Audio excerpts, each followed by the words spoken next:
are ready for baseball in downtown Memphis. The Redbirds in their home whites with the red caps, Omaha Road Grays. And tonight for the Redbirds, it is southpaw Genesis Cabrera, making his 18th start of the year. He's relieved twice. A record of 4-6 with a 6.36 ERA. His last outing was Monday, game one against Round Rock, where the Redbirds came up short 5-3 in that one, the only loss in this homestand at this point. 6 innings, 6 hits, 3 runs, 2 earned, walked 3, and struck out 5. The home run ball has been his bugaboo. He's given up a dinger in 15 of his 19 appearances. He has faced Omaha once prior to tonight. That was on April 6th here, the opening series of the year. Worked in relief, 2 1/3, 4 hits, 3 runs, 2 walks, 2 strikeouts. Game time conditions, definitely on the cloudy side. It's 80 degrees, feels like 88. Winds out of the northeast at 7, and the humidity, this is the highest I believe it's been all year long. It's at 85%. Well, the Redbirds will be facing a pretty good left-hander in Brian Flynn tonight. He's been very good upon return from the big leagues. And so you'll need for Cabrera to do the same and hold the Storm Chasers at bay.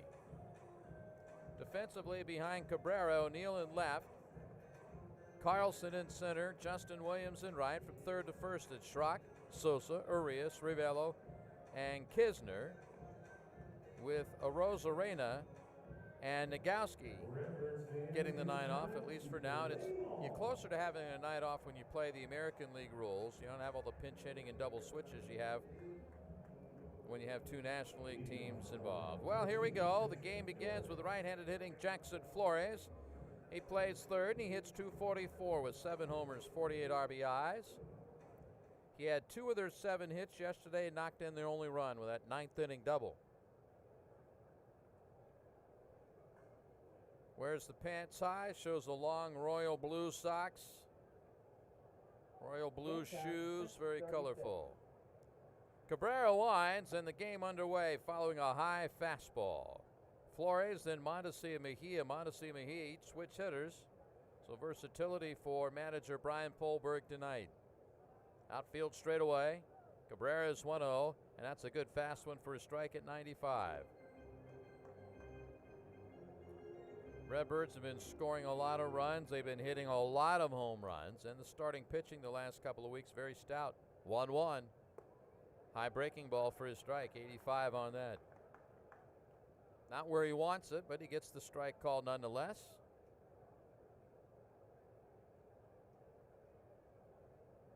Spread stance, leans back. Cabrera fires, and it's fouled straight back out of play.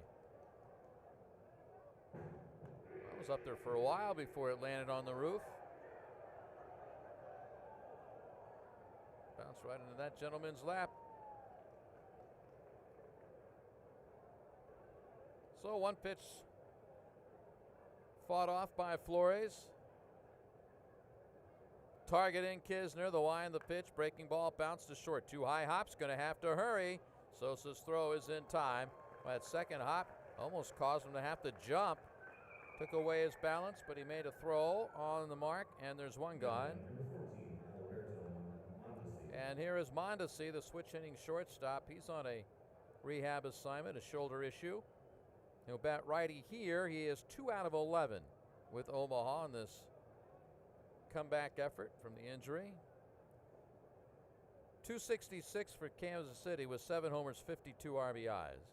And he swings and misses at strike 1 off speed away. His strength is his speed. 31 steals with the Royals, and he's been on the IL twice this year. So where would he be if he'd been in good health all year? Cabrera ahead 0-1. Ripped through the left side, a base hit. That was 97 up, and he turned on it. So Mondesi's aboard, and he'll have to try and figure out the left-handed move of Cabrera here. Mondesi singled in the first yesterday, but he never got a chance to run. The next 3 hitters after him all put the first pitch in play. Usually you'll see him take pitches when you got a burner like Mondesi aboard, but not last night. Here's Mejia. Did not play yesterday. He is a switch hitter, and he, like Mondesi ahead of him, will bat right. The knee tucked up in the pitch, up and in fastball. 277, 7 homers, 60 runs batted in.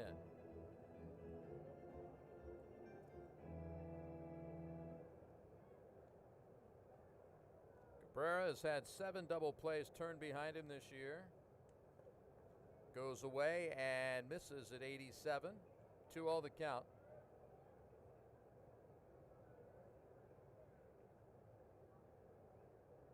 Mejia, walk-off home run against the Redbirds July 20th. 2-0. And that is low ball 3.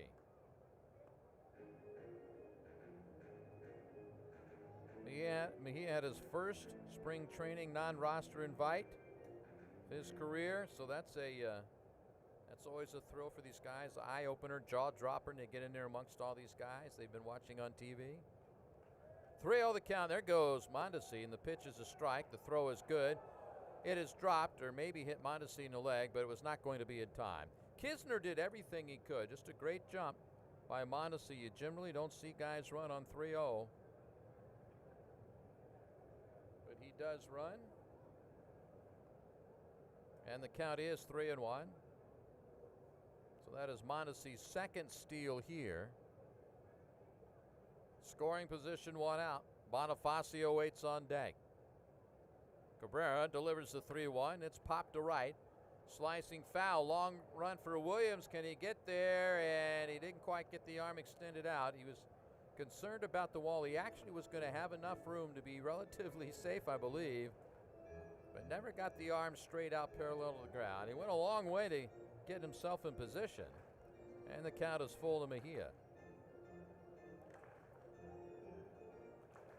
Big day in St. Louis. Induction ceremonies in the Cardinals Hall of Fame. Cooper, Rowland, Isringhausen. 3 balls, 2 strikes. And it is low. He went breaking ball or something off speed. So it's a 1-out walk. It sets up the double play. 2 on, 1 away. Here's Bonifacio. Hitting just .229 with 20 homers, 60 RBIs. He's a better hitter than that. Now he is 7 for his last 18. Going 0 for 4 with a walk last night.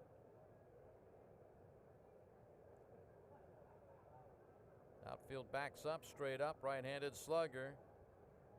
And he'll take low over the inside half, ball 1. Ozuna, a 2-run single in the first. Cardinals up 2-0 over Colorado after an inning. Dakota Hudson on the hill tonight for the Big Birds.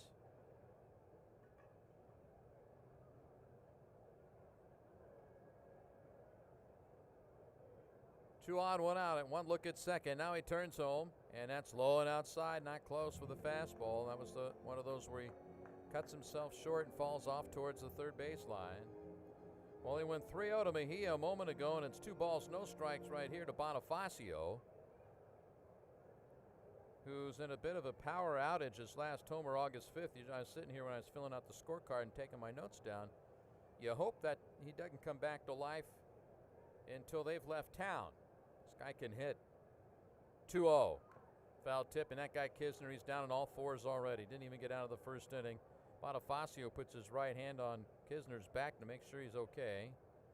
Kisner gets up. Man, he gets dinged a lot, usually very early on. He's not feeling very good. Bonifacio again puts his hand on his shoulder. Let's see if it's one of those south of the border deals. No, high in the chest protector. Just to the right, towards the right collarbone point, you know, the inside part of your collarbone, the point, right around there. Count 2-1.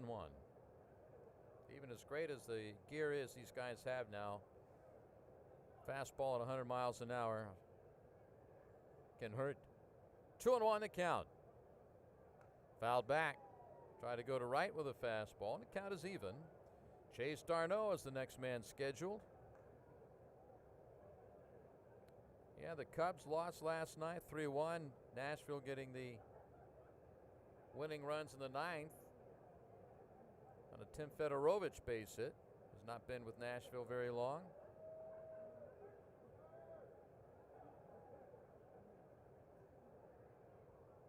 2-2 the count. Checks Mondesi, comes home, and it's just tie ball 3. That's a strike for J.J. January.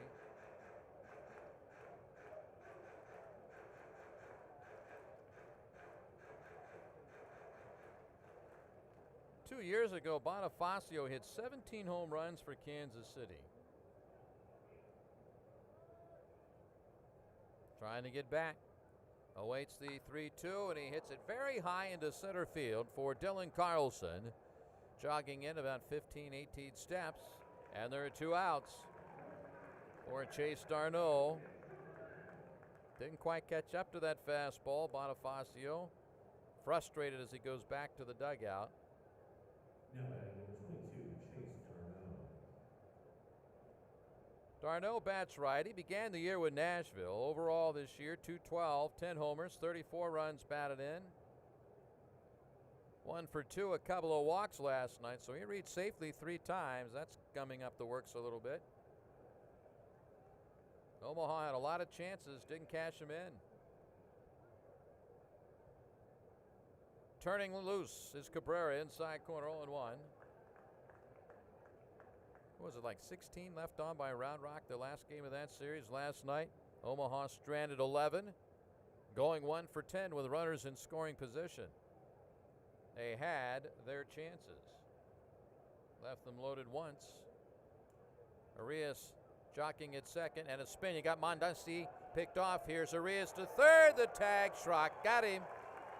1-4-5 on the caught stealing. Again, we've seen more of the attempts of stealing third this year than any year I can remember. And you make the third out there. It's a no-no. No runs, 1 hit, 1 left after a half inning. Omaha nothing. The Redbirds are next. Tonight, the Redbirds face left-hander Brian Flynn. This is his 10th appearance, his 4th start, 4-2 with a 3.44 ERA. Last time out Monday at New Orleans, he got a W.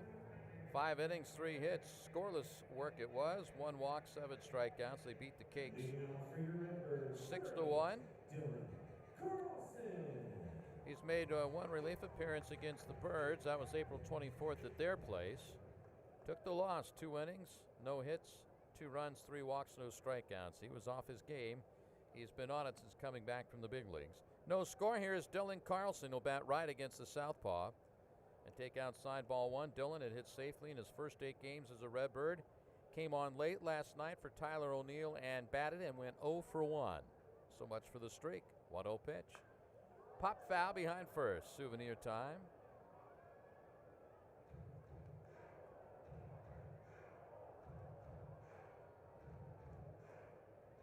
He is 18 for 35. That's 514, folks. 3 homers, 7 RBIs in 8 starts plus 1 at bat. A ball and a strike inside. Defensively, Bonifacio in left, Martin in center, Mejia plays right. Third to first, Flores, Mondesi, Featherston, d'Arnaud, and the catcher is Adam Moore. The lefty fires, and the 2-1 is a strike. Dylan started to go and then took it, and then he turned back and says something to Nate Tomlinson, the plate umpire. He was not in total agreement on that call. 2 balls, 2 strikes, target in, and it's low and in. Had to get that right foot out of there in a hurry, and the count is run full. Redbirds are 9-5 against Omaha this year.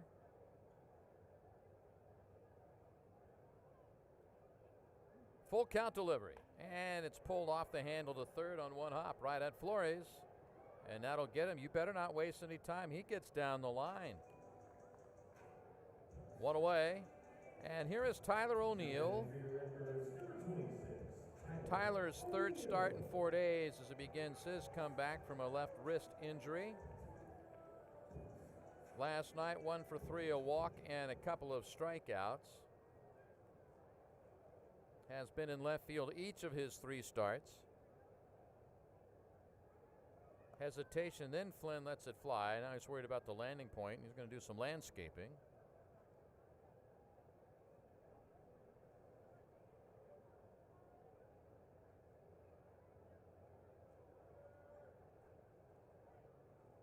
Takes the side from the belt. Slow curve pulled, and that's just outside third wall. Ben Johnson's point, and he walks over and takes a look at the line. Going to discuss it with Jason Starkovich at third. We don't have a good angle here, but that was close to being over the bag. Wow. Mighty close. Not crushed, but nearly hit in a perfect spot. Nothing in a 1-1 rather, and that's high. With Sosa to follow. Watch out for Sosa. He did not have a hit last night. You know what that means. 2-1. Swing and a miss. 92 up. He was swinging through some fastballs last night in those 2 punch outs.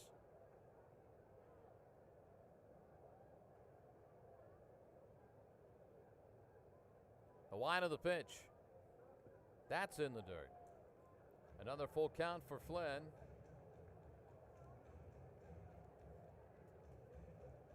Flynn this year with Kansas City, 11 appearances, 1 start, a record of 2-2 with a .522, total of 29 and a third innings. He walked a bunch up there. Here it comes, 3-2, and it's very high and outside ball 4. A 1-out walk puts O'Neill aboard for the aforementioned Edmundo Sosa, who's at .283, 15 homers, 56 RBIs. 0 for 4, clipped by a pitch last night. Yeah, in those 29 and a third innings, Flynn allowed 38 hits, 17 walks to go with 22 strikeouts. So pitching behind in the count a lot, it would seem, which leads to more hits as well as the walks.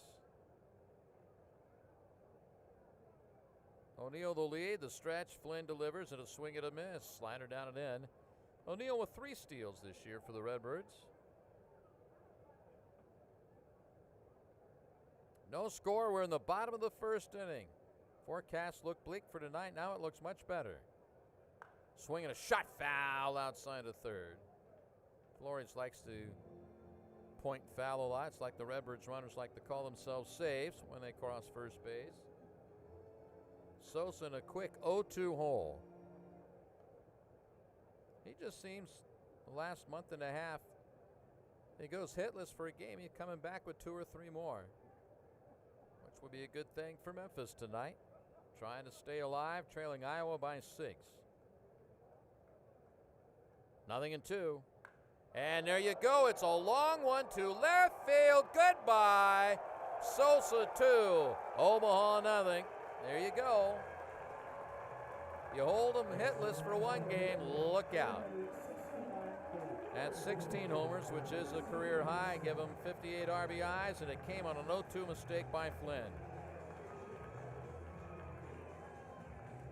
Cashing in on the O'Neill walk. Belt high on that pitch. And here is Ravello, who's not played the last 3 days.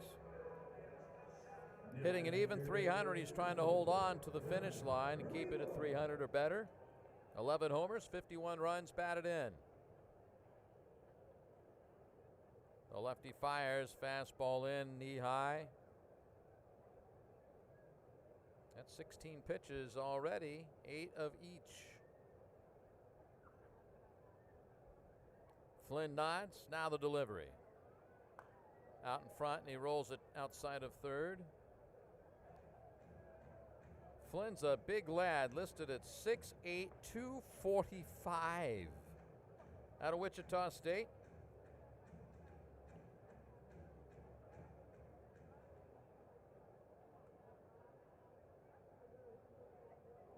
One ball, 1 strike.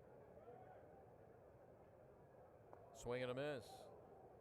Now, he played his high school baseball at Owasso High School in Oklahoma, and if memory serves me, same high school as Pete Cosma. I'm pretty sure that's the case.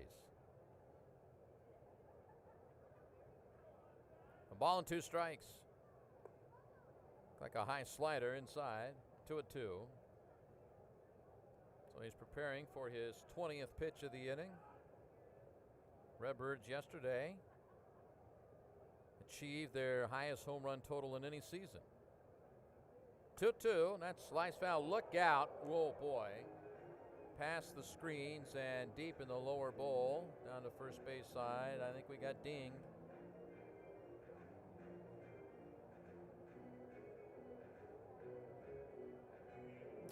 It's officially an ouchie.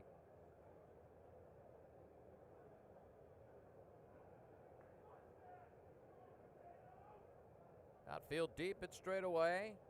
2-2, and it's inside.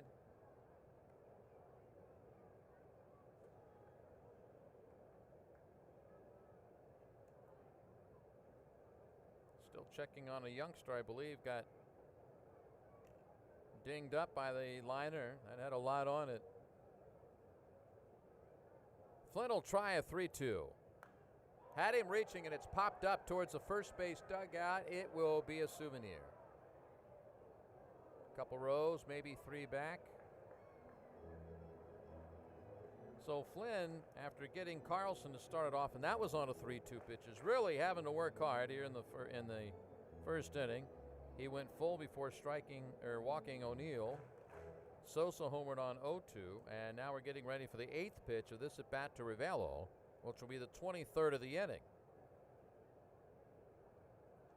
So you don't know how deep he stretched out to work, Mr. Flynn. Another full count for him. Inside fastball, ball 4. I'm not sure Ron Hale knew that was ball 4. Second walk of the inning, the first preceded the Sosa homer. And here is Adolis Garcia. He's been playing some long ball lately. He's hitting 6 straight for starters. The DH is hitting .254, 28 homers, 89 RBIs.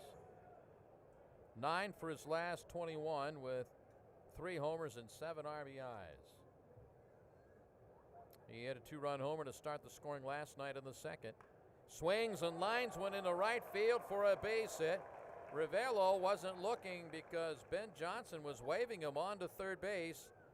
Ravello turned second with his head down and didn't see the traffic cop's directions. Well, after the leadoff grounded to third, 2 walks, a homer, and a single for the Redbirds. Now Justin Williams, as the catcher Adam Moore has made his way to the mound. That's 24 pitches. He's giving his guy a breather. Justin, 348, 3 homers, 20 runs batted in. 0 for 3, a walk and 3 strikeouts for Justin last night, who was on fire but has gone just 4 for his last 17. But prior to that, an RBI machine, 9 RBIs in 8 games.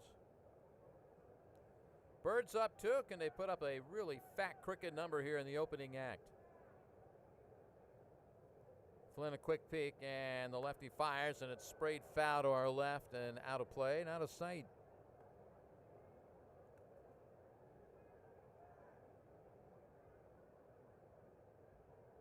Well, if he's limited, and I think he is, pitch count-wise, Flynn's eating up a lot of them right here in the opening inning. 0-1, low and away.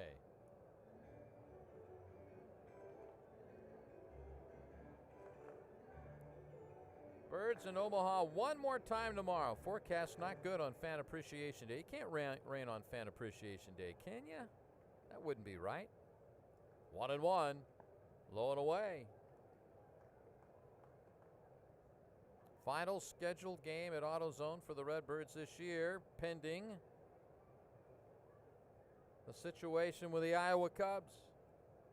They're about to get underway at 7:08 at Principal Park in Des Moines against Vegas. Nashville's gotten hot.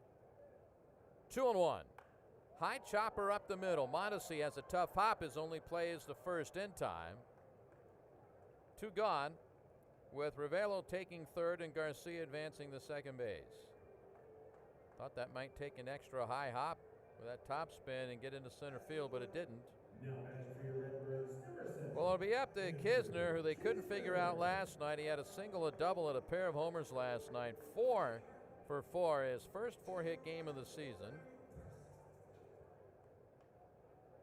That jumped his average all the way to 279. He now has 11 homers and 32 runs batted in. How about 6 hits in his last 8 at-bats, with 3 of those hits leaving the ballpark? Base hit could double the lead, and Kisner will take one up and in 0-1. Well,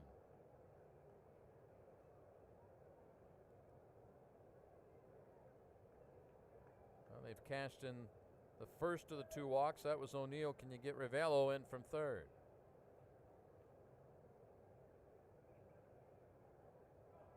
The side on the stretch. Now he fires. Low. Now had Ravello gone to third, which was the original sign by Ben Johnson, but Ron Hill didn't see it. He's at third base and scores on that high Williams bouncer up the middle.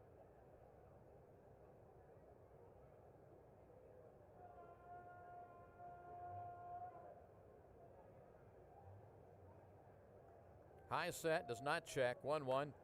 Popped him up. This is not what the doctor ordered. It's behind first. Darno drifting just inside the line. At shallow right has it, and the Redbirds will have to settle, mind you, settle for 2 runs on 2 hits, and they'll leave a couple at the end of an inning. It's Memphis 2 and Omaha nothing.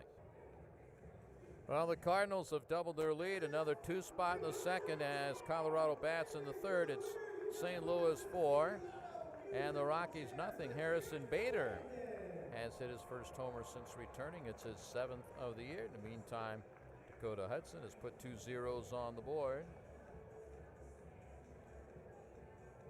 The Cubs played earlier today and lost at home to Washington 7-2. So as of right now, the Cardinals have a full 1-game lead over second place Chicago. For the Memphis Redbirds, we start the second inning with Memphis leading 2-0. And Chase Darno stands back in the box. Cabrera starts him, fastball 0-1. Darno left at the plate in the first inning when Mondesi broke too soon for third, trying to steal third with 2 outs. And he was gunned down 1-4-5. 0-1. Low and in, and it'll trickle back to the home plate gate.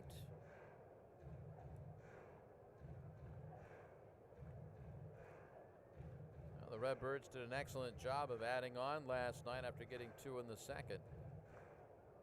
They went 1 in the 4th, 1 in the 6th, 5 in the 8th. 1-1, fouled at the plate. Darno 3 hits in his last 13.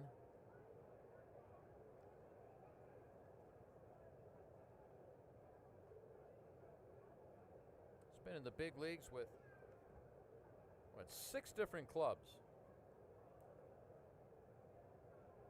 1-2, and a foul. No, it's a swing and a miss, and the ball gets away from Kisner, and down the first goes Darno. I want to see where that ball hit. Did it bounce or did it hit him in the glove? Can we rack that one? I know it's just a swing and a miss play. If we've got it, let's see. It's been ruled a wild pitch. Let's see what we got. Yeah, it was low. It bounced in front of the plate. I was blocked out. So it's a strikeout and a wild pitch. Cabrera gets his first KO. And here is Elier Hernandez. He bats right. Oh, look at a pitch. And it's ripped to third. In between up. Schrock gets it. Second one. First double play. His head kind of pulled off the ball. He knew it was going to be a nasty hop. He got it. Throw a strike to Arias, who did the same to Ravello at first. Redbirds have turned very few double plays lately, even though they've been winning. They take the long way around. 5-4-3, 2 outs, nobody on. And here is Adam Moore. Right-handed hitting catcher, 256, 3 homers, 20 RBIs, and he'll take ball 1.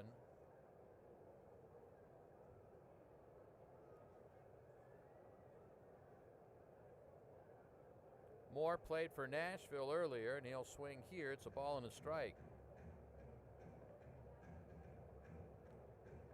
Hit 255 in 31 games with Nashville. Acquired August 7th. Swing and a miss there. 1-2.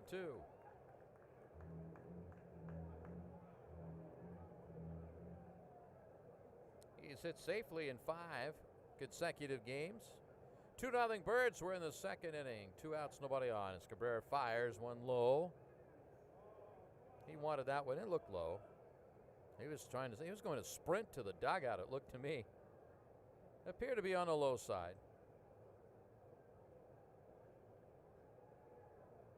2-2 pitch. And it's hit up the middle off the left side of the mound. Deflects to Sosa, and the shortstop throws him out. So there you go. Minimum 3 faced. Shutdown inning. Bottom of the second coming your way with the Redbirds in front 2-0.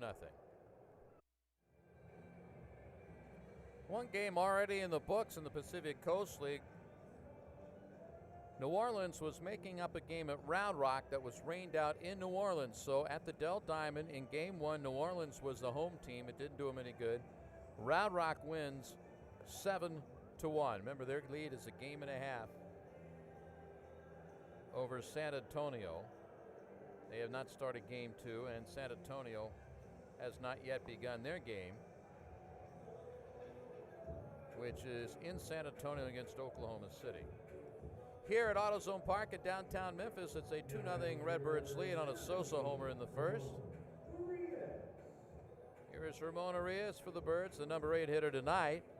262, 7 homers, 45 runs batted in. Had a single, a double, and an RBI last night, going 2 for 4. Redbirds 9 runs, 11 hits. Came after a 14-run performance the night before against Round Rock. The lefty Flynn is high ball 1. He threw 31 pitches in the first inning. It's 2 innings worth. Is 1-0 to Ramon. Inside corner to even the count. Ramon with hits in his last 2 games. Skies lighter now than they have been all day. 1-1 pitch. Too high, 89, too tall for him. Schrock and then Carlson to follow for the Redbirds here in inning number 2.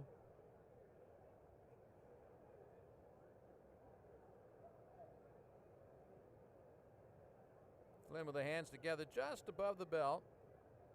Kicks the knee up, throws, and it's lined into center field, a base hit. May have broken his bat. I think he hit it toward the end. He cares not. He has a leadoff single.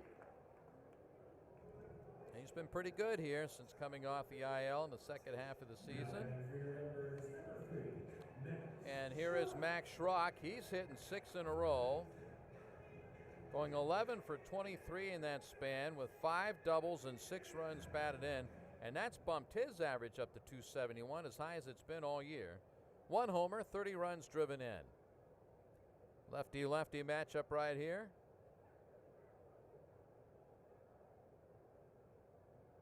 Going to pitch him away, and it is outside. Ball 1. Went slider.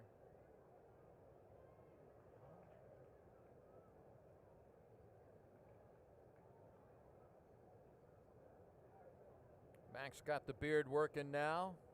Looks like Flynn wants to go back outside. And it took off high over the plate. Missed a spot badly, 2-0. Well, he walked 2 in the first, 1 ahead of the Sosa homer. Then he went walk to Ravelo, single to Garcia, but got the next 2 to avoid the big inning right out of the gate. 2-0 for Max. Low and outside, ball 3. Taking or swinging here? Early on, lefty-lefty matchup. Max swinging it well right now. You just don't want to help him out. Make him throw some more pitches, which is not a bad idea. He's taken all the way, and it's strike 1. I think that's the way to go. Try and get him out of there early and into their bullpen. It's always the goal. Get to the pen early. Leaning a little bit, not going anywhere. Here's the pitch, and it's driven into the gap in left center field. Slicing, a dive by Martin, and he's got it. Retouching at second and hustling back to first is Arias. Well, we watch Martin last night fearlessly running into the bullpen fence to chase a Kisner home run, covering a lot of real estate. That ball was slicing away from him the entire way. What a play that was. Well, that keeps it a 2-run game. Wow, that's a great play. He can go get it, can't he? Here is Carlson, who bounced to third, leading off the game for Memphis. Again, bats right against the southpaw. And he'll take a high strike, and he's not liked a couple calls already in these 2 at-bats. That looked high. From here, which is a tough call when you're above the plate. Tough angle, but it looked high from here.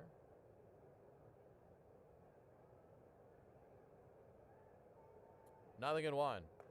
Held up on a change, 0-2.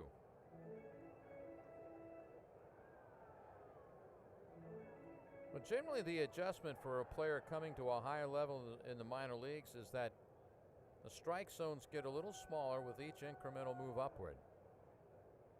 Target in, 0-2. Held up on a slider. It was low and inside. But he's had, I've noticed, in several of his at-bats, and it's hard to tell because he's hitting 500, that he's thought the strike zone was a little liberal on occasion. I mean, not embarrassing himself or anything. 1-2. And that's hit up the middle, and that's through into center field, a base hit. That was just a wrister. Didn't scorch it. He's now hit safely in 9 of 10 games as a Redbird. And there are 2 on, 1 out for Tyler O'Neill, who drew a first-inning walk and pranced home on a Sosa homer. Now batting for your Redbirds, number 26, Tyler O'Neill. Tyler worked the count full before taking ball 4.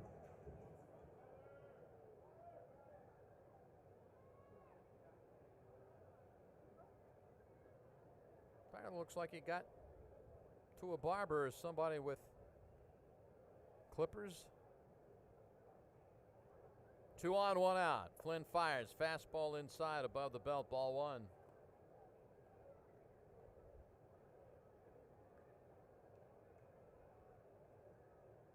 The pitch count climbs further and further. He's at 45 and has recorded just 4 outs so far. 1-0. Inside. Well, he's starting to dive, and that ball ran in at that right shin. Second 2-0 count of the inning for Brian Flynn. And the only out he has this inning is a great long-range running diving catch by his center fielder, Rudy Martin. He's in trouble here to O'Neill. 2-0. Inside, ball 3. Now, because he is a long ball threat, I'd turn this guy loose right here. Ben's trying to give him some signs, and Tyler's not looking. So Ben gives signs for the runners to see. Same sign he was giving Tyler.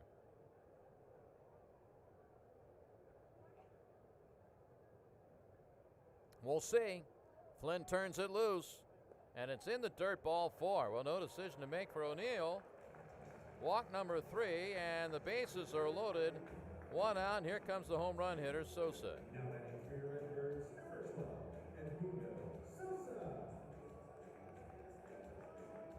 Sosa. Sosa took an 0-2 pitch out of here to left center field, his 16th of the year.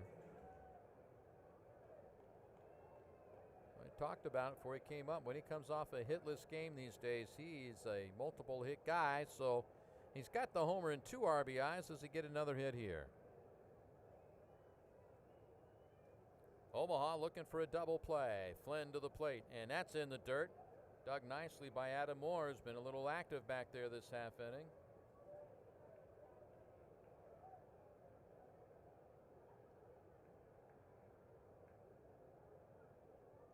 Sosa has one of the Redbirds' 5 slams on the year. 1-0 pitch. Fouled away. It was something. Well, he took a little off the fastball, not a lot. It looked more of an off-speed pitch. In live action, it was up, and he couldn't resist it.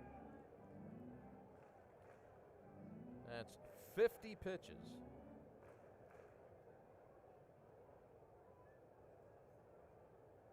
Redbirds everywhere. Arias, Carlson, O'Neill, and this one is Sosa, is bounced off the third base dugout fencing. Arias will come pick it up, throw it to Ben. He'll throw it to a fan. Oh, he's going to go long range with that throw.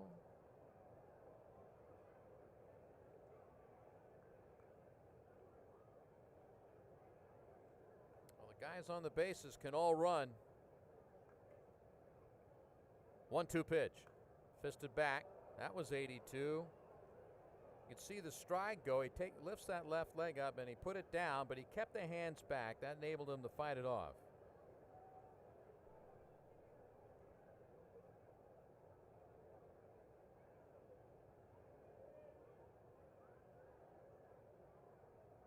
Here comes 1-2 and a swing and a miss. He got him a 90 upstairs. Sosa striding back to the dugout. He's upset with himself.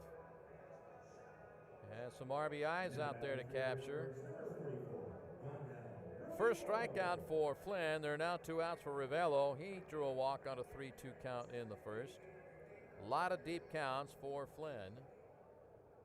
Even the at-bats that haven't resulted in a walk. 2-0 Memphis. Boy, you feel like at this point they should be up 4 or 5 runs. Let's see if Rangel can do that. Again, his first start in 3 days. It's a strike. 4 days technically. He didn't play the last 3. Started him at 83. The man with the double 4 is on his back. He's thinking, okay, you want to play that way. On deck, Garcia.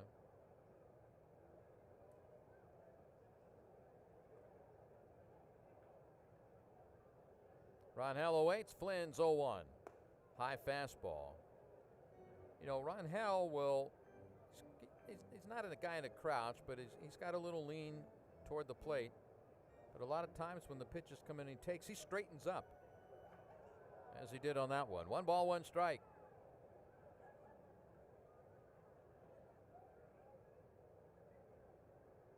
Looking for a clutch hit. Look out, low and inside. Another great dig. Boy, is Moore doing a job back there tonight. 2-1.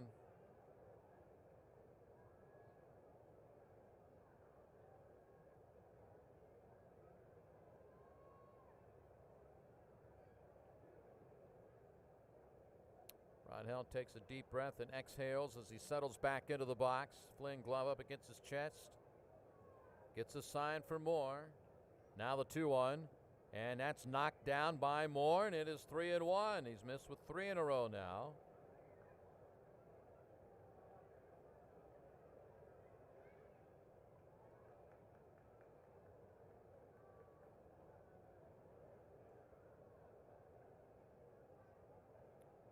Well, he has labored here.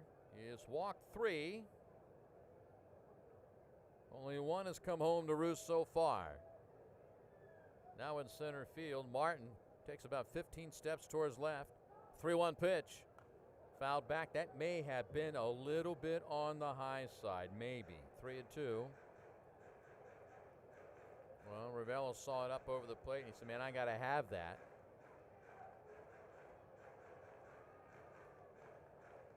So the runner's on the move. Not so much from Arias at third, but certainly from Carlson at second and O'Neill at first. On the first movement home, they're off to the races. Bases loaded, 2 outs. Birds stranded 2 in the first inning. Flynn's 3-2 pitch. Swing and a foul tip held onto by Moore. He went slider. Confidence in the breaking ball. So Flynn really on the edge of letting this one get away early. Makes the pitch he had to make. No runs, 2 hits, 3 left. That's 5 stranded already. At the end of 2. It's the Redbirds 2 and Omaha nothing. 2-0 Redbirds. We start the 3rd inning here in downtown Memphis, and Genesis Cabrera will face the number 8 hitter for Omaha, Taylor Featherston. 238 hitter, 2 homers, 3 RBIs, bats right. Cabrera's first is in the middle for his strike. Featherston and Martin and Flores. Birds just missed out on a golden opportunity to open this thing up. Fastball in and low at 95. But couldn't get it done. So Cabrera just keep it right where it is. Delivers. And a foul back. Fastball down to the zone. He put a pretty good lick on it. 1 ball, 2 strikes.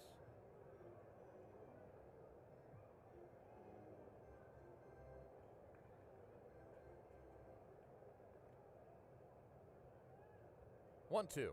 That's too high. The home run hit by Sosa's the Redbirds' 85th here at AutoZone Park. And the Redbirds have set a franchise record. Here's a pitch, swing and a foul back. You've already broken the franchise record for home runs in a season. A lot of teams have done that this year. It's like you're seeing lots of records being set in the big leagues. 2-2. Did he go? I don't think so. It's a nice late type-breaking slider, but it was low, and it's 2-2.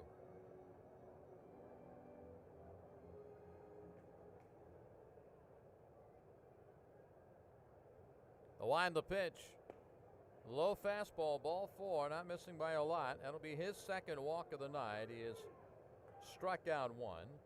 And here's the speedster Martin, who robbed the Redbirds of some scoring last inning, robbing Schrock of a double, if not a triple, which would have scored a run, and obviously one fewer out.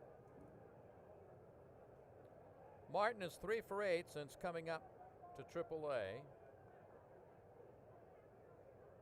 Infield hit in 4 tries and a run scored last night. Bats left, tied at third in case of a bunt. Instead, Cabrera to first. Where Featherston, in his 7 games with Omaha, has yet to attempt a stolen base.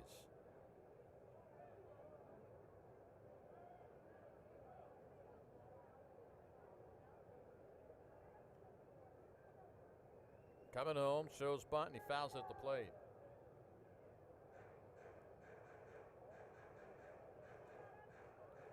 Still 4-0 Cardinals, top of the 4th. Hudson, no runs, 1 hit so far.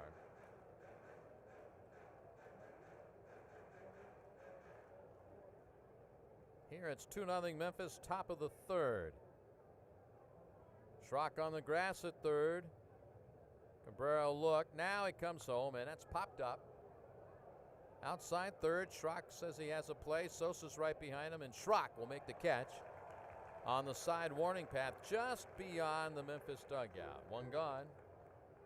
Just overpowered him with a fastball up and in there. Top of the order for Flores. Who grounded to short. Little ball hit up the middle. Oklahoma City's gotten 2 in the first inning at San Antonio. In San Antonio, a game and a half behind Round Rock. Nashville at Iowa, they failed to score in the first. 1 on, 1 out for Cabrera. And a foul back, 97 down. New Orleans has picked up a run in the top of the first at Round Rock, still batting. And Round Rock won the opener 7-1, playing as the visiting team in their own ballpark. I've been there before in that scenario, and it's very, very strange. It's hard for the fans who walk into the game unsuspecting to understand quite what's going on. Target in, 0-1 pitch. Fouled it back. He went upstairs with that fastball. The game the Redbirds, though, are locked in on. Nashville at Iowa. Nashville's got a couple on in that second inning.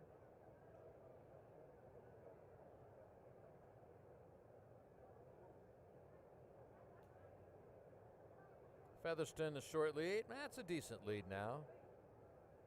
Cabrera turns it loose home, and that's too high. 1 ball, 2 strikes.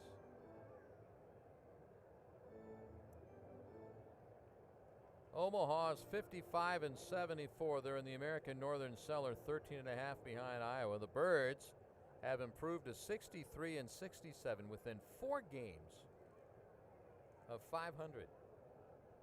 That's amazing. 1-2 instead of moving to first.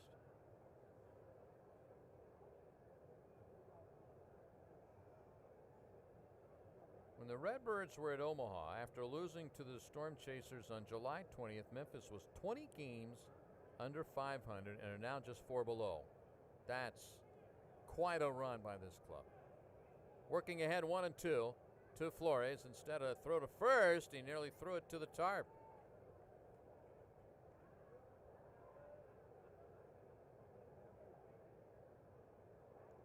Redbirds have won 12 of their last 14. And in that stretch, 3 4-game win streaks, including the one they're on right now. Bigger lead. 1-2 pitch. Swing and a miss. Got him, 83. And Flores is down on strikes. That is strikeout number 2 for Hennessy. With 1 on, 2 out, here comes Mondesi, who singled in the first.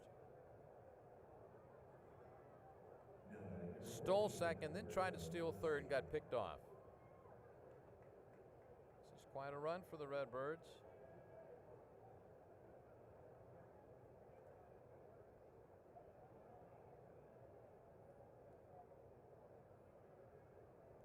Over the top, strike 1 at 89. The Redbirds have lost 2 games in a row only once since the 12th of July when they came out of the All-Star break, losing 2 straight to Oklahoma City here, and ended up losing 3 out of 4 to the Dodgers. Swing and a miss. Ball dropped by Kisner. Nobody advancing. And it's 0-2.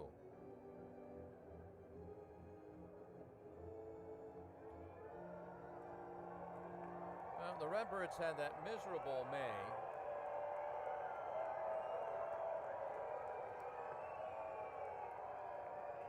Of 10 and 21. 0-2 pitch outside, tailing to the right-handed hitting Mondesi. 10 and 21, and that 12-game losing streak in there, sandwiched around the beginning of June. Redbirds open the year 13 at 12.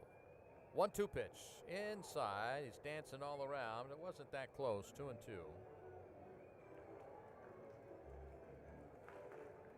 So June went 11 and 16, so the Redbirds were sinking further and further away. And then they throw a 13 and 13 July at you. Cabrera will flip the first. And in August right now sitting at 16 and 5.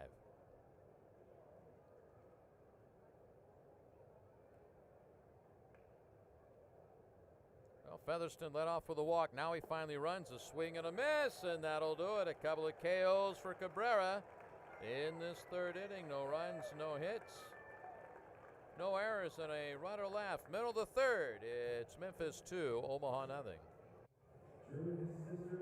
It's a 2-0 Memphis lead as we go to the bottom of the 3rd inning, but it feels like it should be a lot bigger lead as the Redbirds had the bases loaded and 1 out in the 2nd inning, not to mention Max Schrock robbed of extra bases.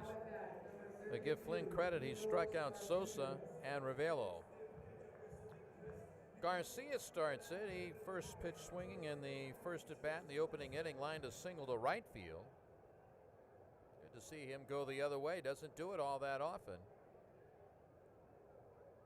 Right-handed hitter, lefty pitcher Brian Flynn starts him up high, ball 1. Thought about it, didn't chase. Garcia, then Williams and Kisner for the Birds in the home half of inning number 3. Final Terminex fireworks show of the season tonight.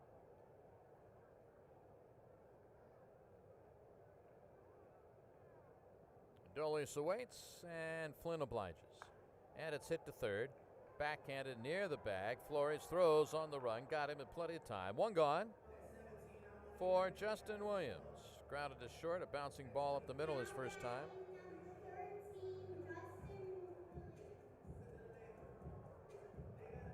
Justin is hitting .333 against lefties. 7 of 21. Has not homered off a lefty yet.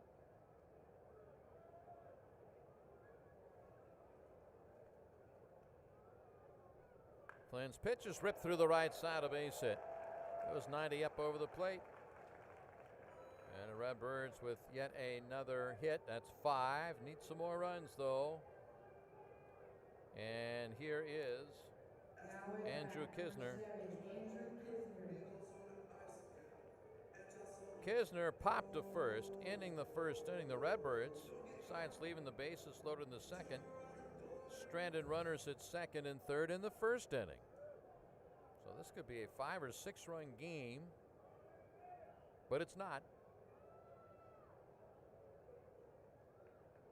Flynn's first just missed inside. That's his 63rd pitch of the night. There's 1 out in the 3rd inning. Birds got 2 in the 1st on a Sosa homer. That's his 16th of the season.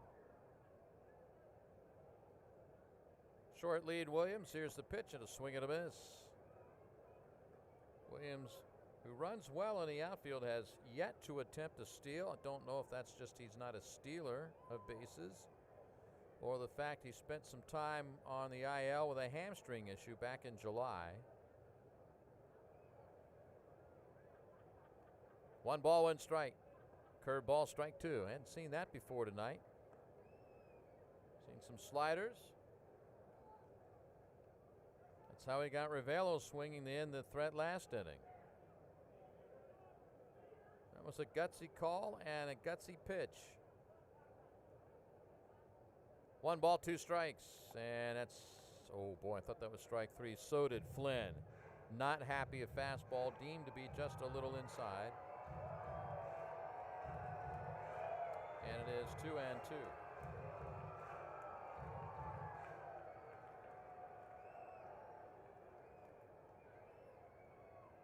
Delivers. Low ball 3.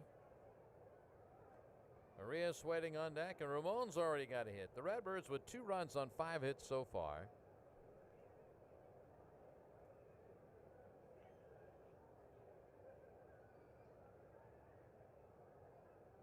Another 3-2 count. There goes Williams. And the pitch is grounded through the right side, vacated by Featherston covering the bag. And around the third goes Williams. Birds at the corners and 1 out. Well, Kisner had 4 hits last night, gets 1 here in the 3rd inning. He had Featherston dashing to cover second base, and he couldn't throw it in reverse quick enough to go back and get the ground ball. And now here's Arias, who singled leading off the 2nd inning.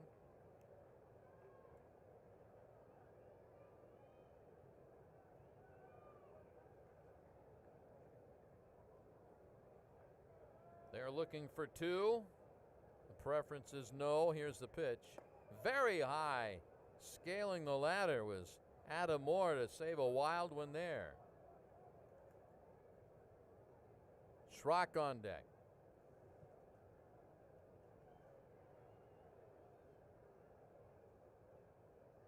Curveball stayed high.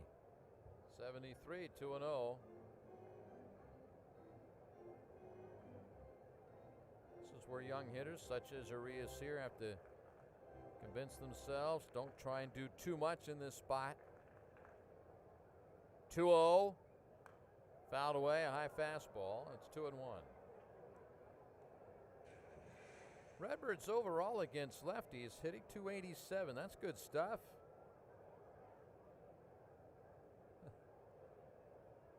Dylan Carlson, he's a switch hitter, but when he bats right against lefties, is 7 for 12 coming into this game, and he's what, 1 for 2 tonight?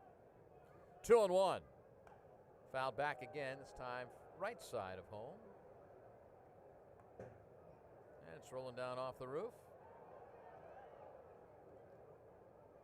Flynn has worked back to even the count.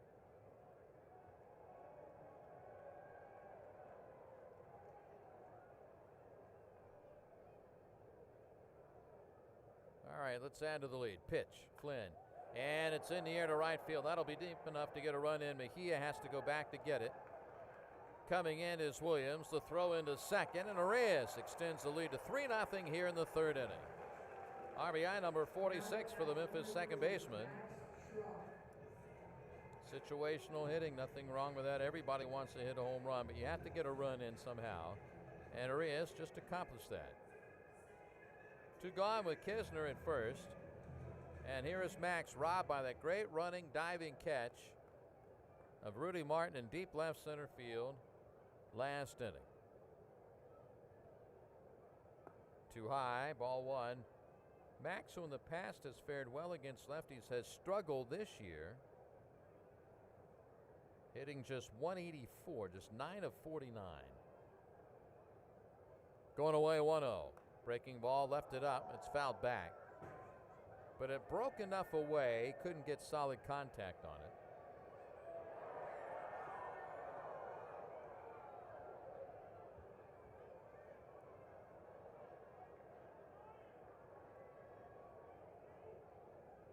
One on, 2 out. Kisner's roll continues. 1-1. Fouled off the foot or the leg, and he's down on his backside. That got him. I don't know where it got him, but it's, I guess, around his knee or below his knee. Dan Martin already out to check on him. Max almost slams his helmet on the ground. That must have. You always think of it going off your foot or your ankle. Be surprised how many times it gets the knee. That's the last thing Max has needed. He's been on the IL twice this year. He's on a roll right now, the average up to 270. And he is in a lot of pain. Ben Johnson is there. Mike McDonald's walked in from first base. Yeah, looking right at the bottom of his knee.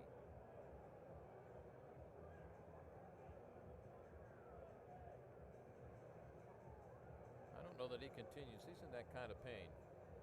I think he comes out, if I had to guess. He's going to try and get up.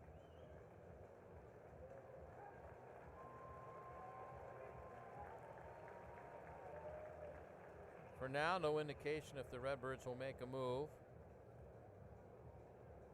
Ben's got his hand on his lineup card. See if Max does a little jogging. See how that works. Just walking around to the right of home plate. Redbirds lead at 3-0. We're in the third inning. Steve Selby with you. Right on the inside of his right knee. Pretty vulnerable area. And now he's walking around gingerly behind home plate. Ben Johnson wants to know yay or nay. But I don't know that he's trying to sell anybody right now on staying in. I think he's coming out. Yep. Well, hopefully it's just a day-to-day thing because he's had the misfortune of 2 injuries this year and is really swinging a hot bat, getting the average all the way up to 270. Jose Martinez has come out on deck. He will take over the at-bat. Yeah, that got the inside of that knee really good. If anything, it's going to be stiff for a few days. Martinez hitting .254 with 2 homers, 9 RBIs. Now at bat, number 56, Jose Martinez. He comes up with 2 outs and a runner at first. And the runner at first is Kisner.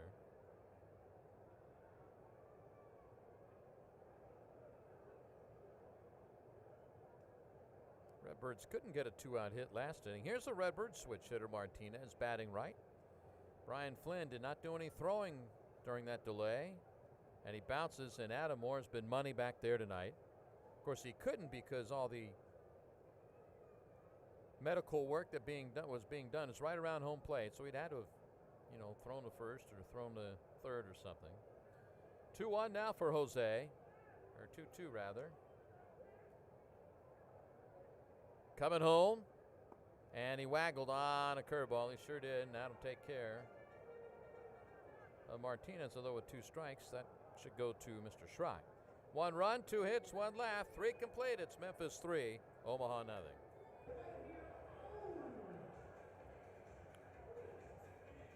Dizzy crutch race is over. Wonder how those crutches work on that slick stuff. We had some rain, some lengthy rain before the game got started. Tarp was down, so the infield surface itself is dry.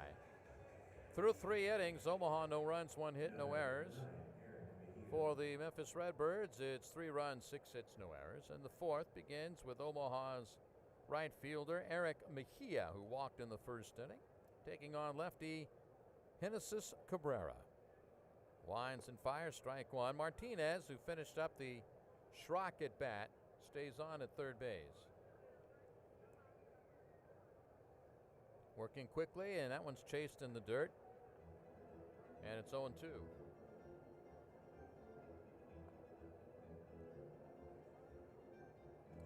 Still 4-0 St. Louis. As they go to the bottom of the 5th inning, Hudson, 5 innings, 1 hit, 3 walks, 2 strikeouts. Swing and a miss as Mejia goes up around his eyes to chase that one. And that's 3 KOs in a row going back to the 3rd inning for Genesis Cabrera. That's 4 overall on the night to go with a couple of walks. And here's Bonifacio, who flew out to center field his first time.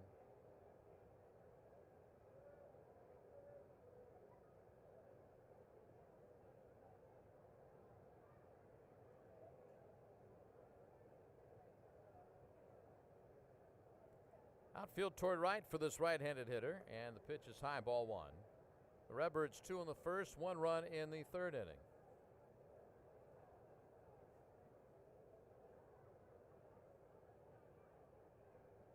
Just a subtle turn. Now the pitch. Took off high.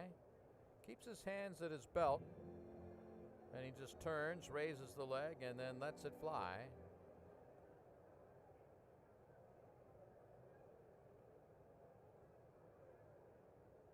Two-oh. Swing and a miss.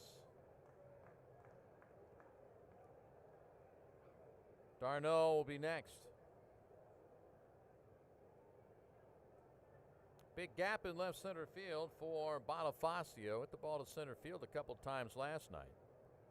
2-1 pitch, and that's low and in.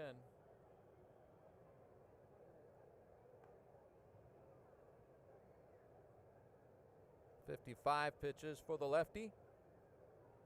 We're only in the fourth inning. Both men have thrown a little bit. Here it comes. Swing and a miss. 98.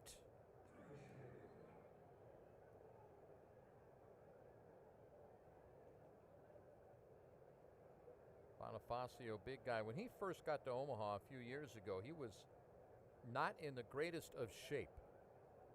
3-2. Swing and a miss. Fastball away.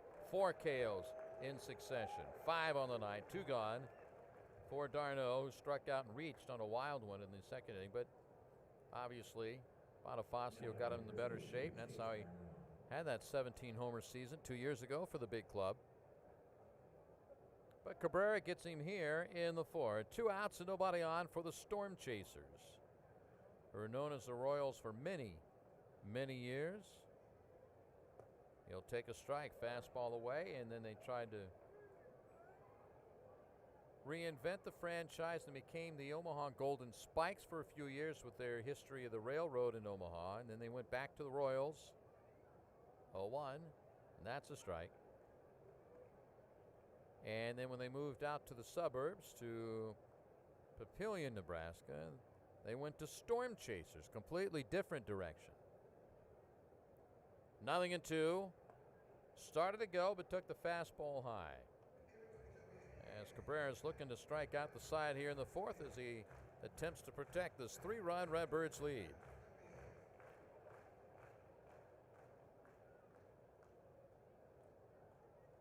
Taking the side from Kisner, now the 1-2. Swing and a miss on a slider in the dirt.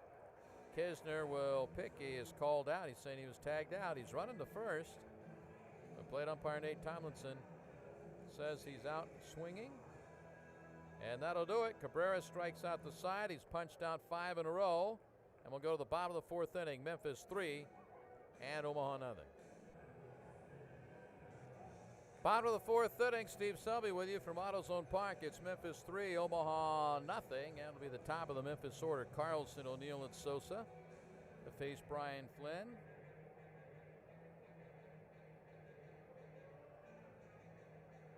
It's still Nashville 1, Iowa 1 in the third inning at Iowa, and the Sounds have the bases loaded with nobody out. Nashville getting their run on a bases loaded walk.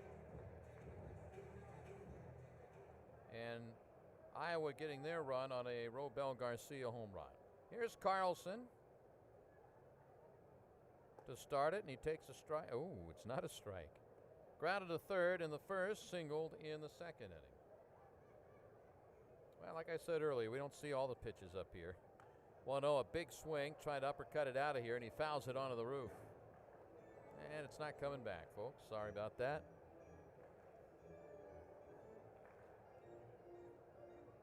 Redbirds have stranded 6, 2 in the first, 3 in the second, 1 more in the third inning.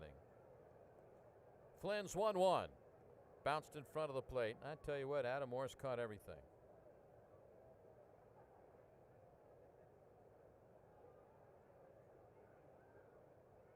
'81 pitches already for Flynn. Their bullpen is busy. A right-hander is throwing.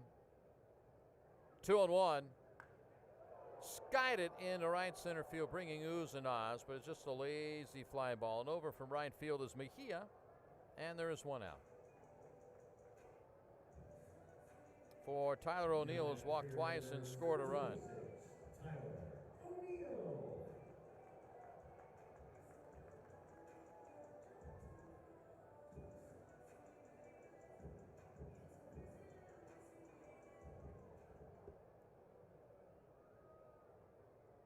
Here's O'Neill. Game 3 back on the comeback trail. Swings at this and fouls it back. He went toes up on that one. Omaha, number 21, Connor Green, 21. Former Redbird Connor Green is up in the Omaha bullpen.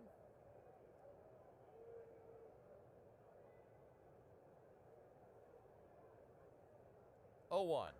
And a shot in the hole. It's short. Lunging play. No, he does throw it. Mondesi did. He had no chance. The speed of O'Neill. Great range, but O'Neill beats it out, and he's on for the 3rd time tonight. An infield hit. And he has hit safely in all 3 starts here. All singles.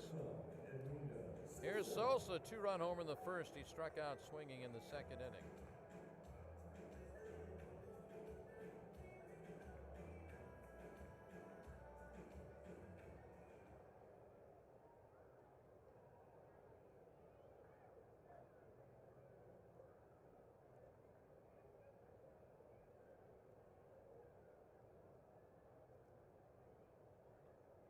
Right-handed hitting, Edmundo Sosa takes one high, ball 1.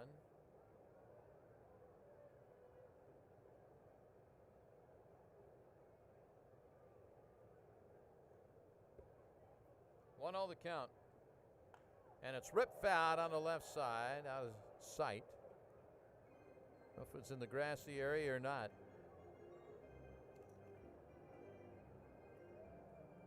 One the count.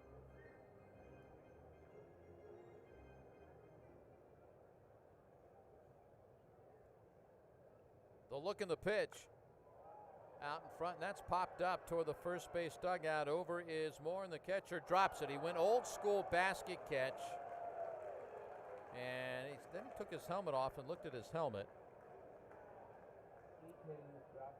You don't see him, see catchers go the old school before they had the hinged mitt. Basket catch, that's an error.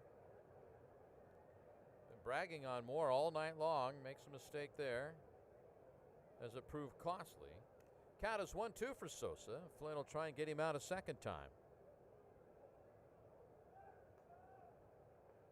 Coming home, breaking ball, fouled back.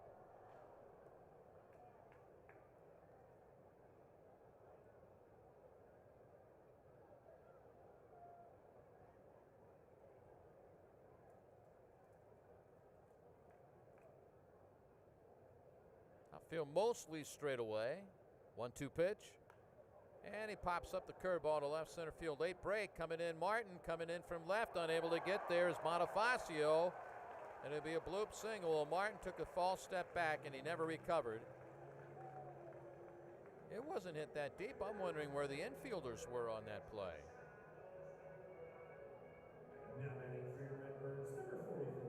Bonifacio smiling, cap on his back, and he's kidding Mondesi, saying, "Where are you?"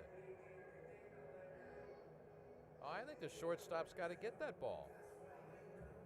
Mondesi was nowhere heading for it, and Brian Polberg's on his way to the mound. And out is Flynn. Flynn, in actuality, got Sosa out twice. The drop foul pop, and that ball should have been caught. So they'll make the change, and we'll tell you about it when we come back. The new pitcher for Omaha is right-hander Connor Green. 6th appearance, 1-0 with a .415, 8 2/3 innings with 8 walks, which was an issue for him with Memphis a year ago. Claimed off waivers from the Cardinals last November. Began the year at AA Northwest Arkansas, was 3-9 with a .529, making 16 starts. Joined Omaha on the 3rd.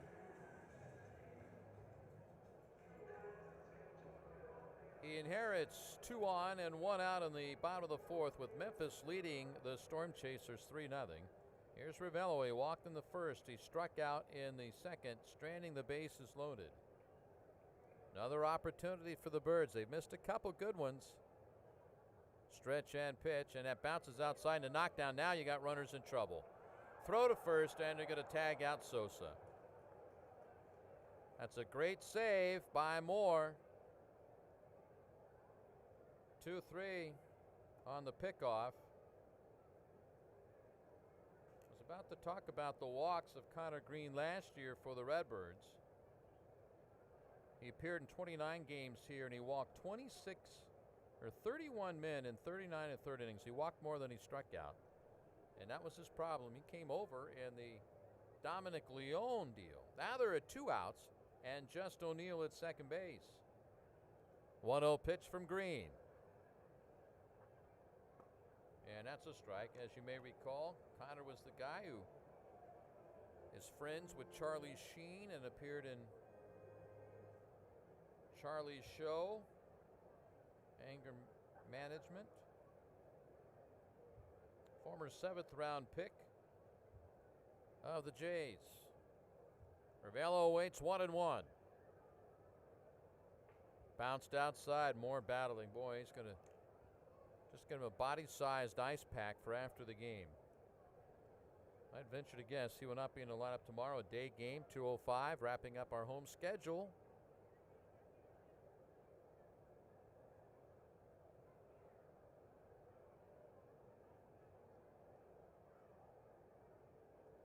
Three 3-0 Memphis. They've stranded 6 in the first 3 innings, however. Green's 2-1 pitch. Finally, maybe. Here it is. Fastball up for a strike. 96. Really a fidgety guy before he even steps on the rubber to look in for the sign.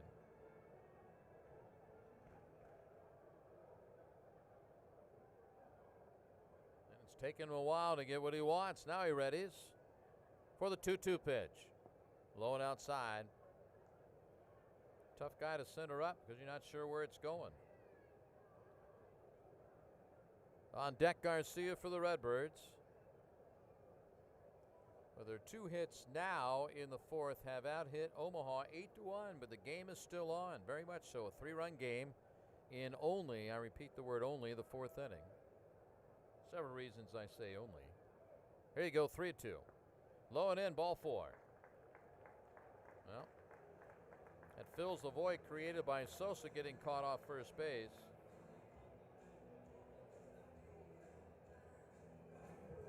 Now batting for your Redbirds, number 32, Adolis Garcia.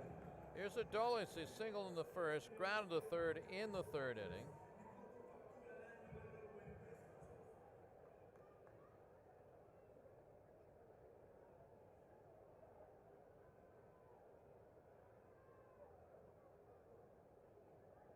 Green stretches and fires, and that's in the middle of the zone, 0-1.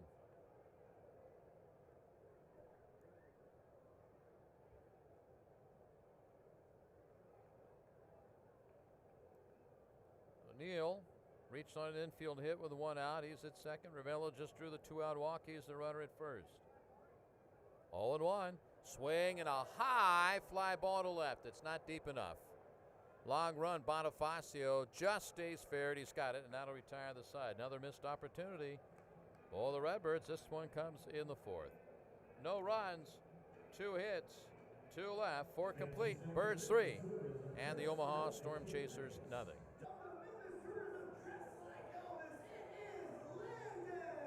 Well, we had the Elvis costume dressing contest on the field. Oh, if it's Elvis, it has to be good, right? I think so. So we go to the 5th inning. It remains Memphis 3 and Omaha nothing. And Genesis Cabrera, who has struck out the last 5 men in a row, will face Elia Hernandez, who went into a 5-4-3 double play in the 2nd. So he is 0 for 1.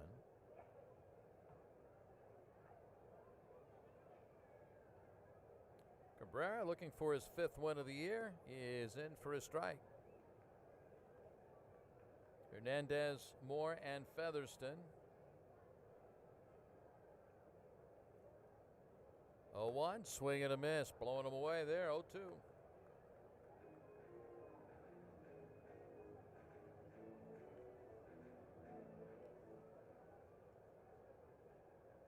he go right after him? Nope, he sends it to the backstop outside, 1-2.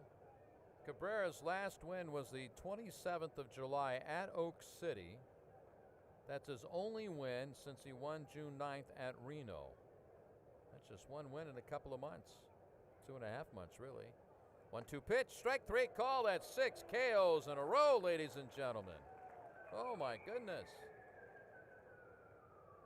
And he only struck out one batter before this stretch.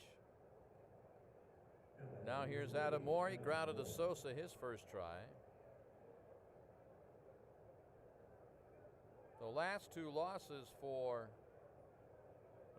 starts away for Cabrera were one-run games. He got a no decision and a win and a loss.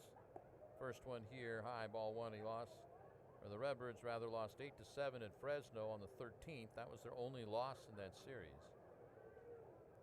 1-0, very high. And against Round Rock here on Monday, Memphis lost 5-4. He did not factor in that decision.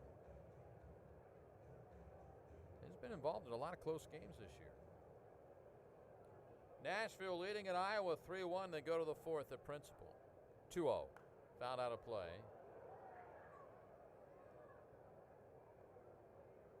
Their lone hit was Mondesi with one out in the first inning. Going after the first pitch. He will eventually be rubbed out trying to steal third. Got started too early. Got picked off 1-4-5. 2-1 pitch. That's high ball 3.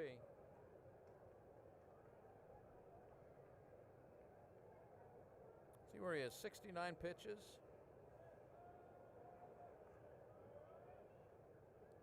Behind 3-1, a swing and a miss. 98, a little bit high. 3-2. Oak City still leading at San Antonio 2-0 in the fourth. San Antonio does not have a hit yet. 3-2, an inside-out swing slices it outside first base. So there'll be another one in this at bat.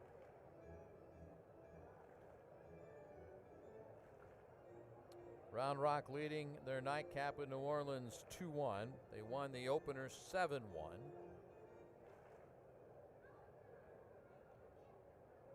Three and two. Fouled it. That got Kisner again. Down on a knee, his head down. Got smoked high on the chest protector in the first inning tonight. This is amazing how many times he gets hit. 2 pitches spoiled by Adam Moore.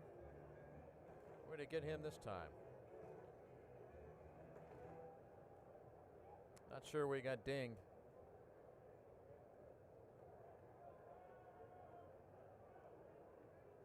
One out, nobody on. The Birds a 3-run lead here in the 5th inning. Cabrera, another 3-2. Foul tip, and Kisner holds on. Oh my goodness, 7 consecutive strikeouts. Cabrera. And here's Featherston to let up the third with a walk.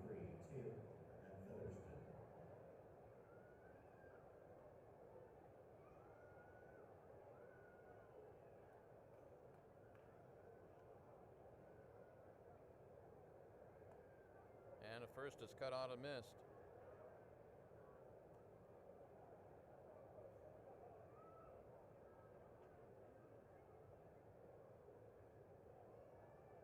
The next is just a little bit outside, a ball and a strike.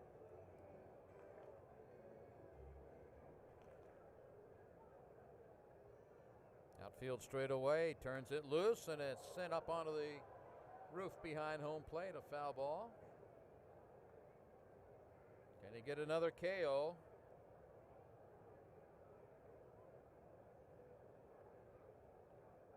Takes a sign from Kisner, no worse for wear. Right, he's beat up tonight. 1-2. Throw him a slider down and in. 2-2.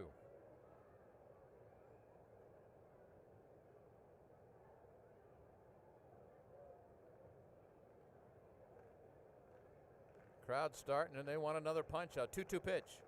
Strike 3 called. Moore thought it was in. It was close. Strikes out the side for the second inning in a row. 8 KOs. Midway through in downtown Memphis. 3-0 Redbirds.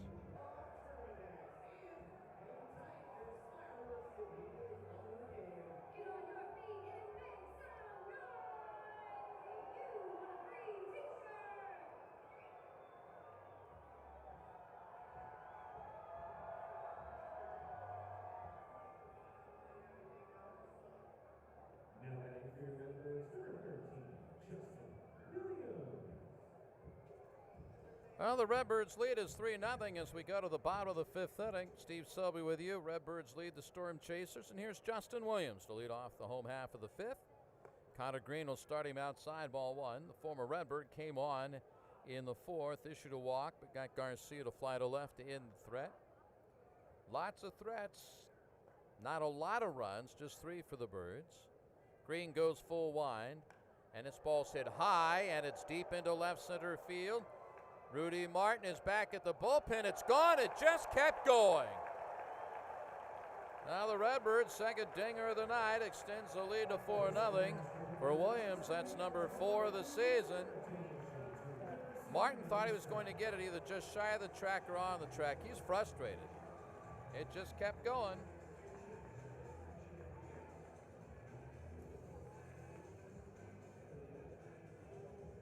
Ball was knee high.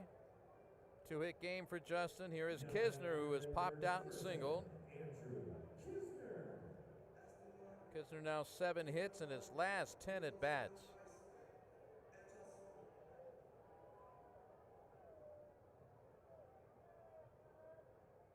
Back to work goes Green, and he is inside, ball one. Not a bad pitch.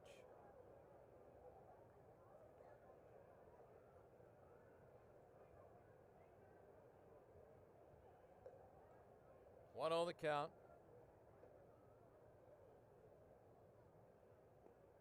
And that'll make it ball 2. 81 downstairs, not close.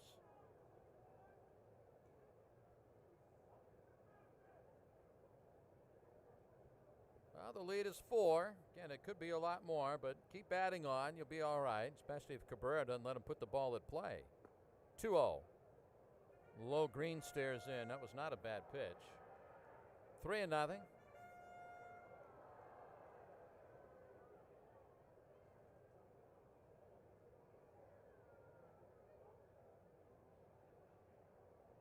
Green, with Kisner just standing with the bat on his shoulder, delivers strike 1.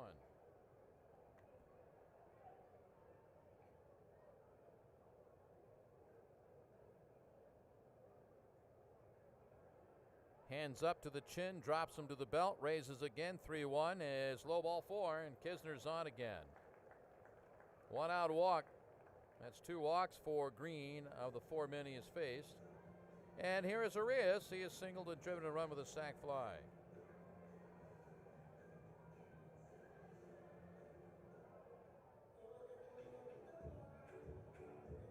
Now batting for your Redbirds, number 19, Arias.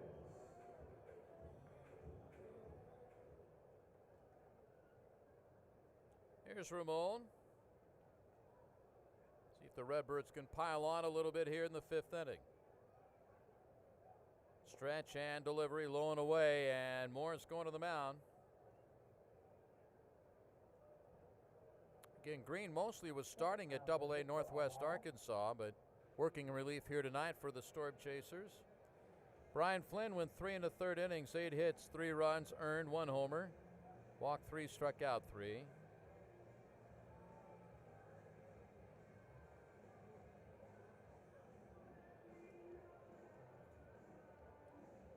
Benefited greatly from the diving catch of Martin, robbing Schrock of extra bases and an RBI, and who knows what else the Birds would have done from that point. Did not score in that inning, left them loaded. And then Green came on with a 2 on and 1 out last inning. And Connor is low with this one, 2-0. He threw one in the dirt, bounced away. Sosa got caught off first base, and Moore nailed him. And so the inherited runner failed to score, or runners failed to score. Again, the first. Now a 9-1 hits advantage for the Redbirds tonight.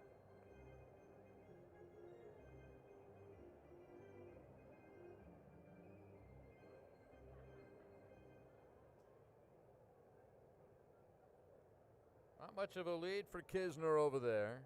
Green will take a look, now deliver. Blow it away, 3-0.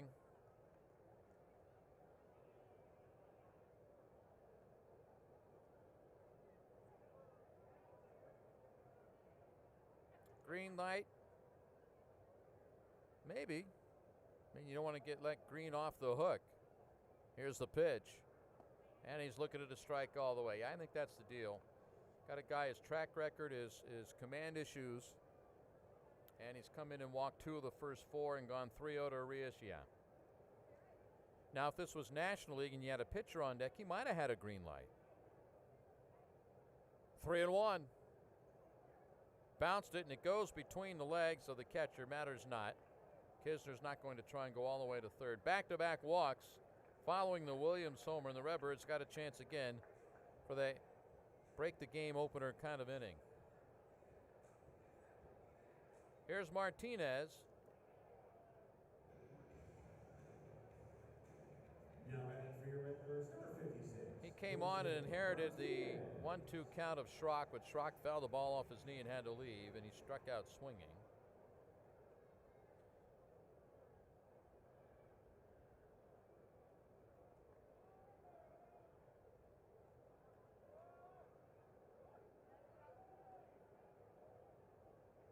Four nothing Birds. We're in the 5th. Green in all kinds of trouble. Outside, ball 1. Went off speed.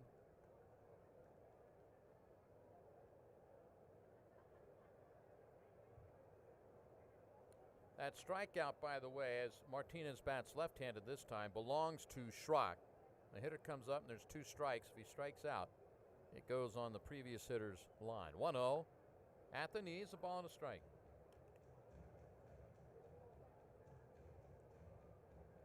.22 pitches for Connor Green, only 8 for strikes. Outfield a couple of steps the other way for Jose, but his power so far he's shown as a lefty is as a pull hitter. 1-1. Strike away, and Jose didn't like that. Jose having a trouble with getting any kind of starts lately. When Schrock was on the IL, the second time anyway, Jose got a lot of starts over there. The right fielder, Mejia, well over in the gap towards center. Green's 1-2 pitch. Fouled, and that got the catcher more. The ball will roll all the way to the first base dugout. Well, I don't know this will be like 2 nights ago with Round Rock, where Round Rock threw 184 pitches and the Redbirds threw 183. But Flynn, his number was up high after a 31-pitch first inning. And Green throwing a lot of pitches here in retiring just 1 of 5 batters faced. 1 ball, 2 strikes. Foul tip, and Moore will hold on to it, and that'll be a strikeout. Green gets the first out of the inning. And we'll go to the top of the order, and Dylan Carlson, who was 1 for 3, singled back in the second inning.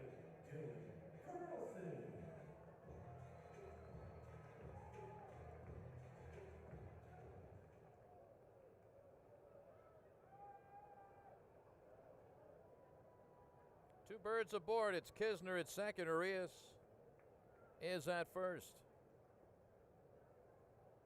Green just looking for strikes. Delivers. Breaking ball, a strike. 76. Good pitch. Best pitch he's thrown tonight.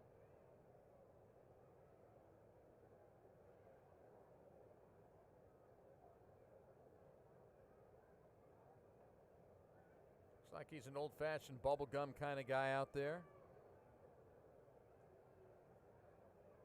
He readies and throws. Outside fastball, 98. There's no question about his arm, but it's been about command.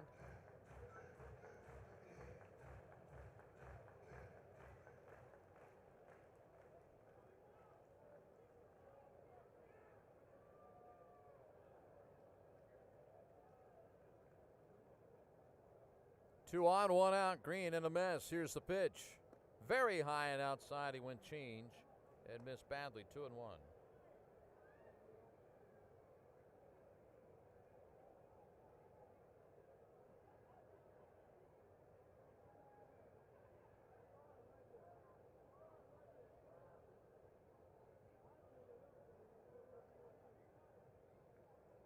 Carlson batting left-handed, first time tonight, takes outside, and it's 3-1. He's now hit safely in all 9 starts.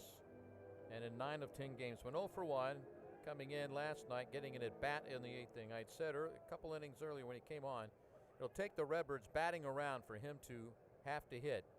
And the Redbirds put a 5 in the 8th inning. There you go. 3 balls, 1 strike. High and outside is walk, the bases loaded, following the Williams home run. So that's 4 walks overall issued by Green, and pitching coach Andy Hawkins will jog to the mound. He could be a big, imposing guy, still in great shape.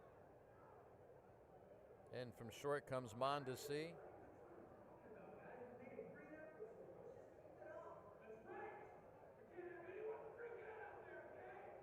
It's kind of a pat on the back kind of thing. You're not talking mechanics out here right now. But Hawkins still out there, though. Oklahoma City is now added to the lead. They are up 3-0 at San Antonio in the bottom of the 4th. Nashville has taken their 3-1 lead at Iowa to the bottom of the 4th inning there. Here it's Memphis 4, Omaha nothing. A Sosa 2-run homer in the 1st, and the Birds tacked on a run in the 3rd. And Williams led off his 4th inning with his 4th home run of the season. They are loaded. Kisner, Arias, and now Carlson at first. Here's O'Neill. 2 walks and an infield hit. Breaking ball stayed up and in. Well, they're trying everything to see if he can't get the feel. And it hasn't happened yet. But that's the approach you have to take.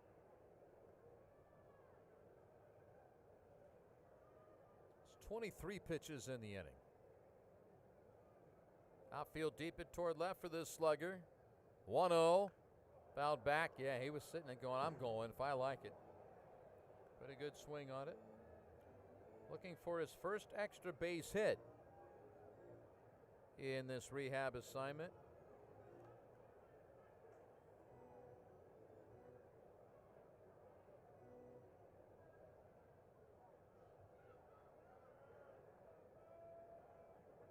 Green to the belt and now to the plate. Swing and a miss. He chased a breaking ball that stayed up high. Staggered back to gain his balance. That ball just didn't break. Tyler had a feeling for where that ball was going to be, and it didn't end up in that spot. Now he's in the hole 1 and 2. On deck is Sosa. Here you go, 1-2. Fouled it back, fastball in just a little bit. And looking at Sosa, remember before he batted in the 1st inning, he was 0 for last night. And he always gets a couple of hits when he's, at least the last couple of months, when he's hitless. And so he had a 2-run homer in the 1st, and he singled in the 4th, so he's at 2 hits already. We know our players, don't we? Green will try another 1-2. Inside. 78 off the plate. We have seen a lot of deep counts here tonight.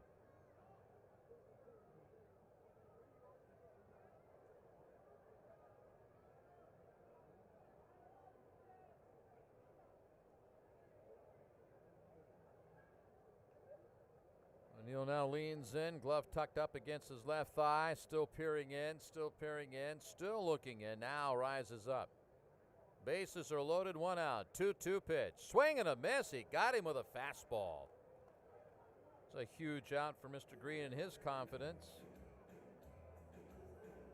Second strikeout of the inning, and here is Sosa. 2 out of 3 with that 2-run homer.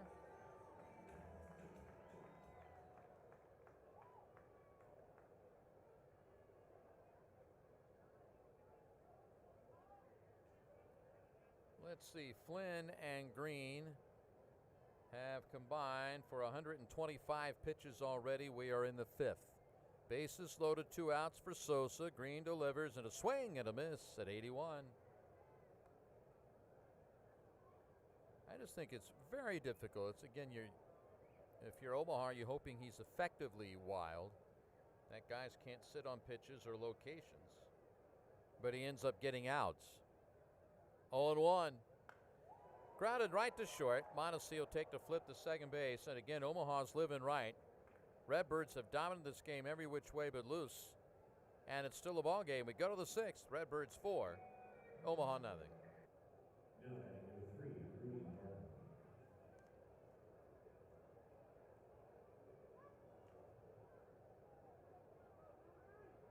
Well, it's a 4-0 Redbirds lead. The sixth inning begins with a speedster, the left-handed hitting Rudy Martin for Omaha, facing Cabrera, who has struck out 8 straight. And he'll take strike one. The franchise record is 9, posted by Alex Reyes.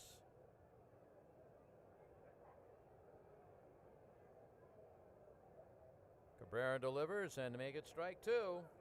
This is insane. Struck out the last 2 batters of the third, fanned the side of the fourth and fifth innings. Martin batting in the 9-hole for the Chasers. Awaits the 0-2. Fastball fouled outside of first. Cabrera just feeling a challenge with 98. Why not at this point?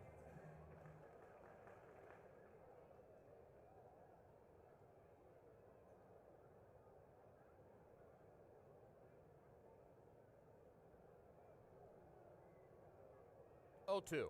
Low and outside. Couldn't get him to chase.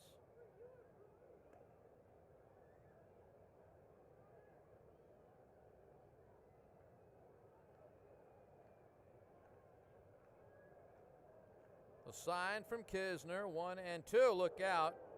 I don't know how it missed him. Up and in by that front shoulder. And it's now 2 balls, 2 strikes.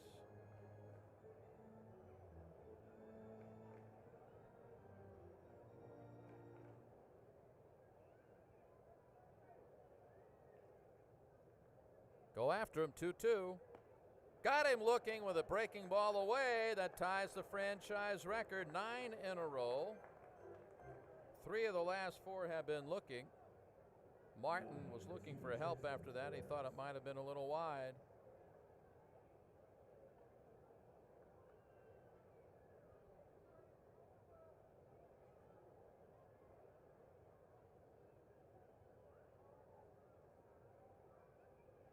Top of the order, Flores has grounded out and struck out. He started the stretch of 9 in a row.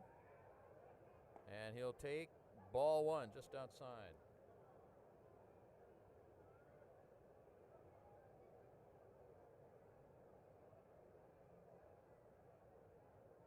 One-0 pitch. That's a strike. I mean, how long is this going on, folks? 4-0 Birds. That's the bottom line right now, though. Targeting Kisner. Here is Henderson with the 1-1. Just high. 2-1. Good pitch.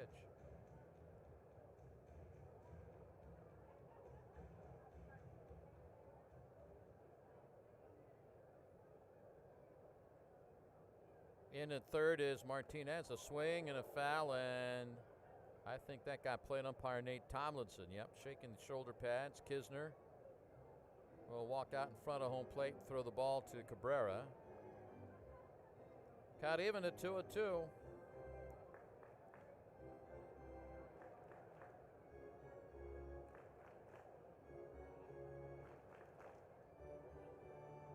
They bring out new baseballs. That buys you a little bit more time, too.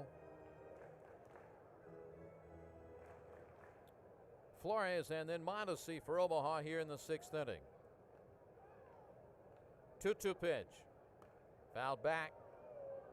He was on that 98.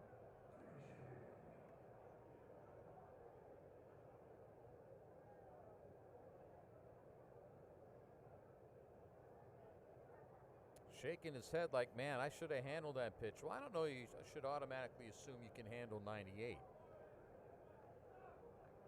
But he felt like it. 2 balls, 2 strikes. And there will not be a 10th strikeout in a row. It's a fly ball to right center field. And it's caught by Carlson. The fans applaud the streak.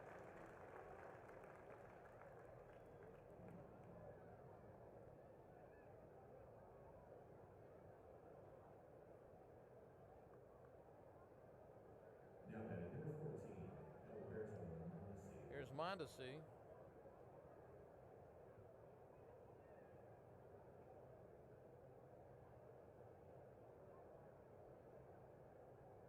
Switch hitter bats right, and he looks at a strike.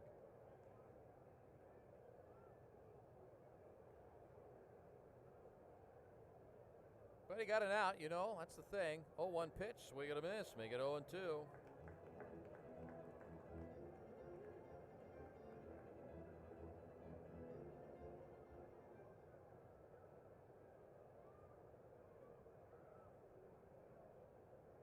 Working ahead with the bases empty, and it takes off high, 98 on that. That's 94 pitches. Or is it 93? I don't think that registered on the board, did it?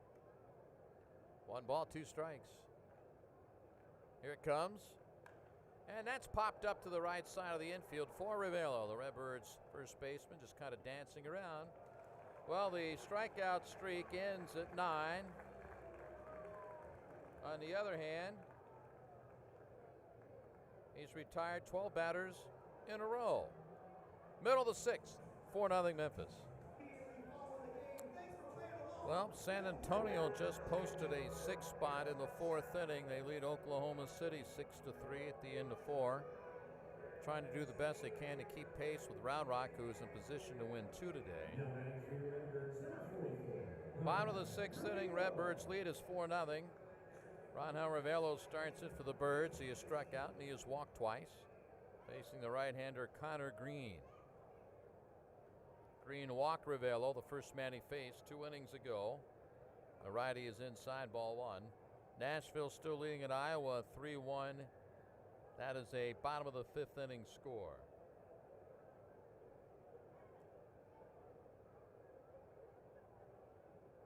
Ronhal awaits 1-0. That's a high fastball. So with these 2 pitches from Green here in the 6th, he and Flynn have combined for 129 pitches. Not sure I had the right math last inning. 2-0. Outside ball 3.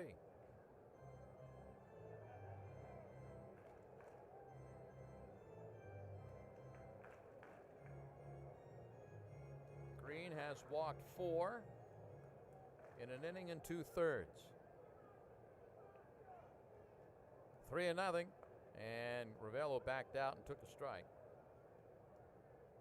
He walked Rivelo to start his appearance in the 4th, and then he, after giving up the leadoff homer to Williams in the 5th, walked the bases loaded from there, but rallied to leave them all on base to give them a chance. 3-1. Fastball just in, ball 4. He's walked 5. Flynn walked 3, so we're up to 8 on the night. Leadoff man aboard. Here is Garcia. First inning single in his 3 attempts tonight.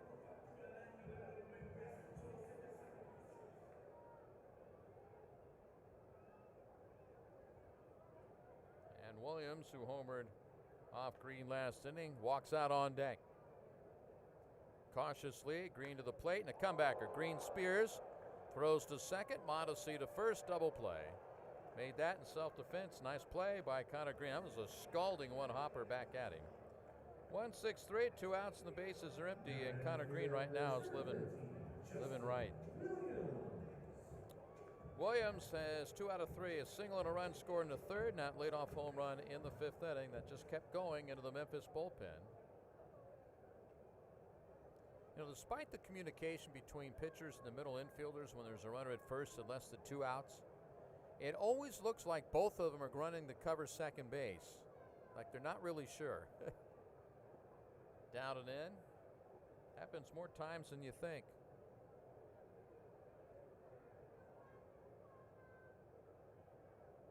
Outfield toward left, target in. And he missed out over the plate for a strike, 1-1. Actually on the outer 3rd.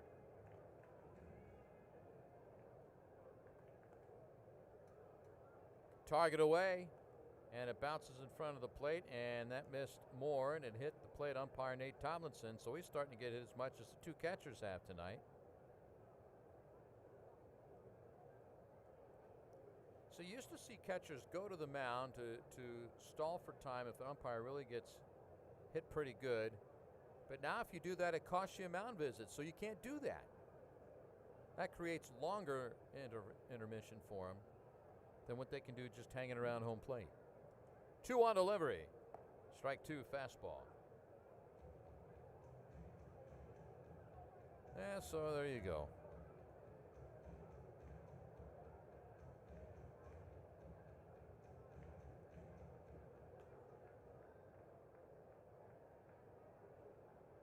Green out of the full line. 2-2 pitch. Low and in. That kicks off Moore. Jeez. He's earning his paycheck tonight. Morrow's bounced around a couple of teams this year. He's 35 years old. Played for Durham last year, so Ben Johnson knows him very well.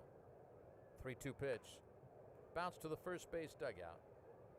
Been outfield and base running coach for the Bulls last year. Squaring off with the Redbirds in the national championship game in Columbus, Ohio. Redbirds runaway winner early in that one. Moore actually appeared in 8 games with the Rays last year. 3-2 pitch. Low ball 4. How about another walk? That's 6 for Green. The only run he's allowed was the leadoff homer from Williams. The Redbirds have not cashed in Now batting for your Redbirds, first inning. on any of the 6 walks. Here's Kisner. He has singled and drawn one of the 6 freebies. Officially 1 out of 2. Look at his average climb. Now up to 281. So he doesn't have that many at-bats with the couple of call-ups as Green throws to first. That he can have a couple of big nights and really jack the average up. He came in last night at 266 and bumped the average up 13 points by going 4 out of 4. 1 on, 2 out, and a swing and a foul to play. And that ball running in on his hands. Good movement on that pitch.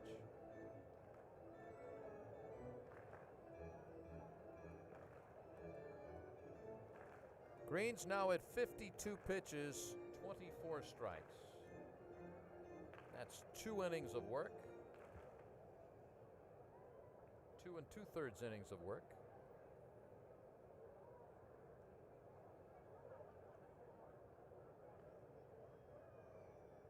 Lefty up now in the Omaha bullpen.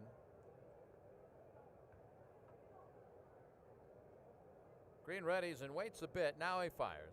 Swing and a miss. Fastball up 0-2. He's looking to homer for the 3rd consecutive game.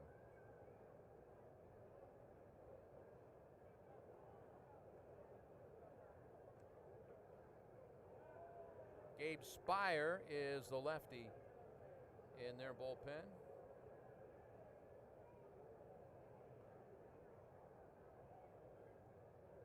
Warming up for Omaha, number 18. Green readies. Kisner awaits the 0-2. 18. Strike 3 out of pitch up. Kisner didn't like that one at all.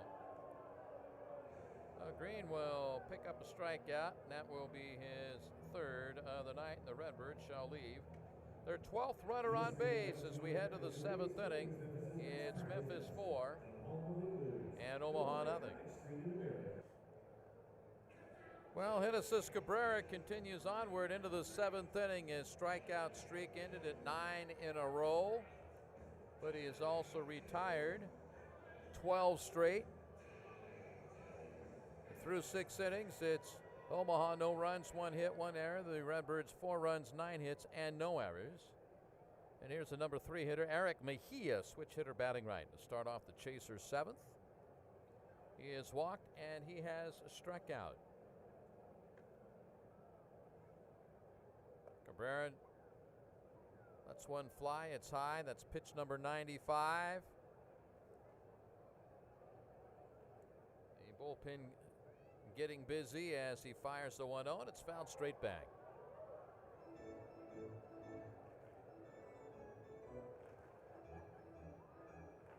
And that looks like Whitley. We've not seen Junior Fernandez yet since he's come back. 1 ball, 1 strike. Just high, 2-1. Warming up for Memphis, number 70, Cody Whitley. 70. 2-1 delivery. Just low. Well, they're through 7. Cardinals still lead Colorado 6-0. Hudson left after 6 innings, 2 hits, no runs, 3 walks, 2 strikeouts. Tyler Webb got 2 outs. Gallegos got a third. 3-1. Strike 2 called. He took a step towards first. That clearly was in the middle of the zone.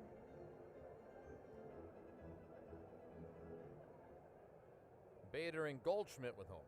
Breaking ball, strike 3 called. He was on his way to first, and he is going to give it right now to Nate Tomlinson. Gesture to where he thought the pitch was. Now comes, he's face to face with Tomlinson. Here comes Brian Polberg down from third base, but not needed as Mejia departs. That ball was not a strike. Looking at the replay, Cabrera will benefit. That'll be strikeout number 11. Here's Bonifacio. He's 0 for 2.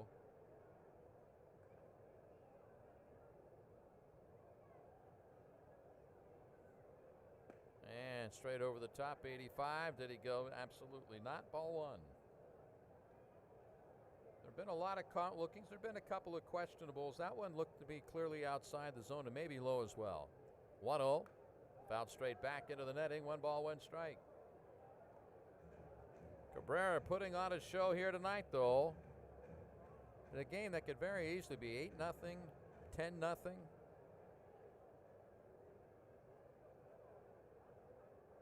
A ball and a strike.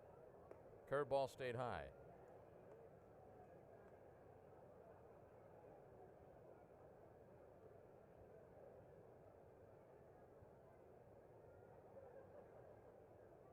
Omaha will fly home Monday morning. Birds will be on a bus to New Orleans after they finish play tomorrow. Swing by Bonifacio, and it's popped up the shallow right, slicing foul. Long run, Williams careful, and he's got it. Ball boy, great job of grabbing the seat and running in the right direction to get out of the way. Nicely done. A little choreographed routine. And they're now 2 outs. Bonifacio 0 for 3. And here is d'Arnaud, who has struck out twice. Reached on a wild pitch in the strikeout in the second inning. Ball that bounced well out in front of first. He was able to race to first base. Swings at 1, 2 feet outside and low. 97, still plenty of velocity for Cabrera, who's now thrown 105 pitches. It's just the second time he's thrown 100 or more. 0-1. Strike 2 called. The only other occasion, last Monday here against Round Rock in 6 innings, he threw 111 pitches, 70 for strikes, so his ratio was pretty good. Redbirds would lose, though. The only loss of this homestand. 0-2. Swing and a miss on a ball in the dirt. Tagged out by Kisner. How about a dozen on the night? And he's retired 15 in a row. Summers standing behind the Redbirds dugout, understanding he'll probably be done for the night, and they want to thank him for a great outing. Stretch time at the zone. Redbirds lead by 4. New pitcher for Omaha as we go to the bottom of the 7th inning. This home crowd enjoying the stretch festivities. And the Redbirds are going to look at a left-hander. And that is Gabe Spire, 5'11", 175. He is 24 years old. For Spire, this is his 27th appearance. He is 0-4 with a save and a 6.23 earned run average, covering 34 and 2/3 innings. He replaces Connor Green, who went 2 2/3 very adventurous innings. 1 hit, 1 run. He walked 6. Not one of those would score, and he struck out 3. 4-0 Memphis here in the home half of the 7th. Here's Ramon Arias, the Memphis number 8 hitter, who's been very productive tonight. A single in the 2nd, a sacrifice fly in the 3rd. He drew a walk in the 5th inning. Spire will work out of the stretch, and a pitch is cut on and fouled back. Well, what a night for Genesis Cabrera, eh?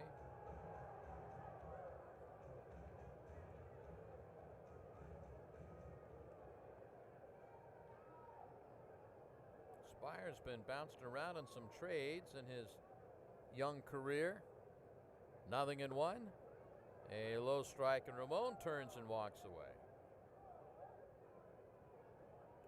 1 ball, 1 strike. Let's see. Selected in the 19th round 6 years ago by the Red Sox. Just getting started there. 1 ball, 1 strike. Curveball, a little flare into shallow center field, and that's going to drop for a base hit. It's a 2-hit game for Arias. And here's Martinez, who is 0 for 1. Okay, from the draft, and he was traded from Boston to Detroit with Cespedes and pitcher Alex Wilson, who we've seen, for Rick Porcello. That was December of 14.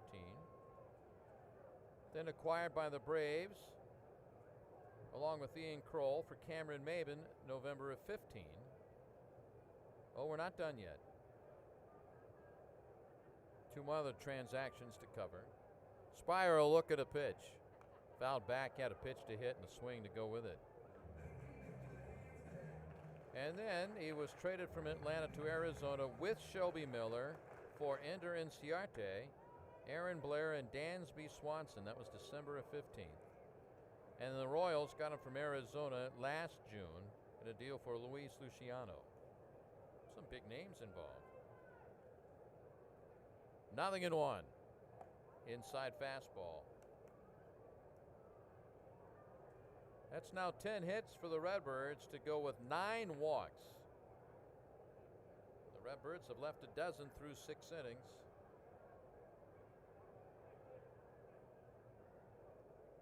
A look at first, and a pitch down low.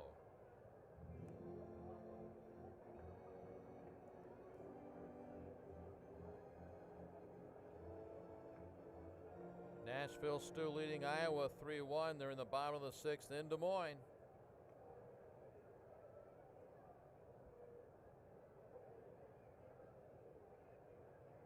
Two-one pitch.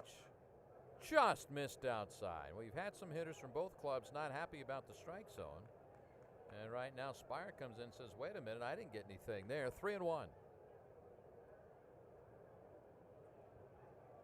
El Paso trying to hold on and not fall too far behind. They lead Sacramento 2-0 in the 3rd. Here's a swing. A sharp ground ball down the left side and skips up onto the grass in the corner. And a count is full to Martinez. Las Vegas at Tacoma not yet underway. Well, Las Vegas has gotten hot. They've won 7 in a row, while El Paso has dropped their last 2. And the Chihuahuas now find themselves 3 games back. They do not play one another the rest of the way. 3-2 pitch. Line to right field, a base hit. Good piece of hitting. Arias will hold on at second base. First 2 have hit safely against Gabe Spire. Top of the order, and Dylan Carlson is 1 for 3 with a walk.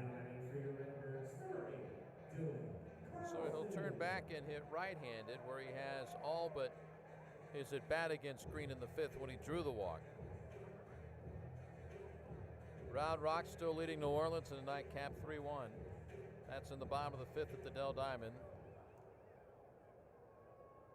That's scheduled for 7. That's back end of a doubleheader. Round Rock won the opener 7-1. 2 birds aboard, nobody on. Spire to Carlson is low, ball 1.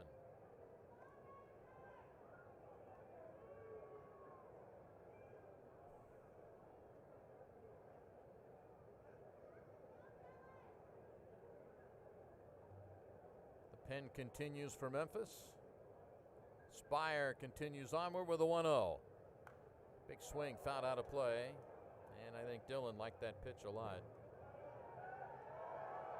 That is Whitley up again, which will end the night. Well, I guess a fan, a nice play on a ball rolling off the roof into the seats. Or they like the fact there was a youngster made the play and has the souvenir. There you go. A ball and a strike. Breaking ball fouled back. Kind of got in on his hands a little bit. 1-2. Carlson, then O'Neill for the Redbirds. You don't know where the strength lies from O'Neill. I've not investigated deeply. Got him under the hot lamp. See where he is. That wrist, it required an injection. 1-2. Chase went up out of the zone. He struck him out. One gone. And here is O'Neill. He's walked twice, reached on an infield hit, and struck out.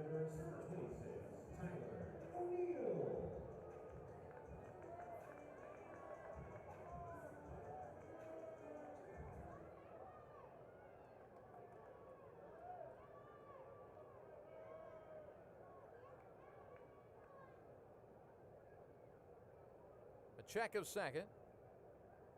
Now a second peak. Now the pitch found at the plate. That was a slider running in on him.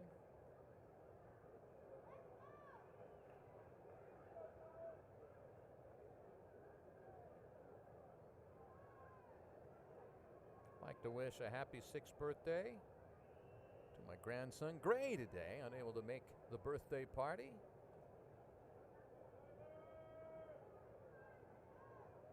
I need a scorecard to keep track of them all now. 0-1, a bluff to second, no throw.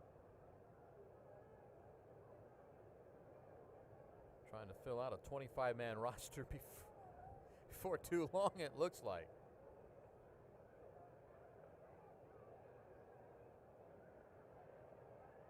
Oh, 0-1.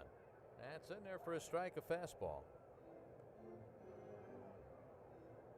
And then with getting that strength back in that left wrist of Tyler and the arm, because obviously there are a lot of things he normally would do since he works out so much that he couldn't do while I was trying to get the inflammation to go down.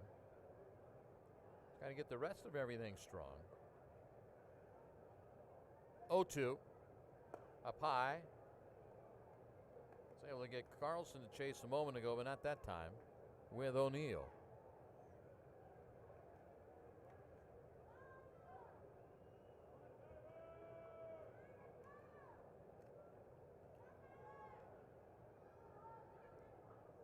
Two on, one out for the Birds, trying to add to this 4-run lead. 1-2 pitch, and he chased in the dirt. He's down on strikes.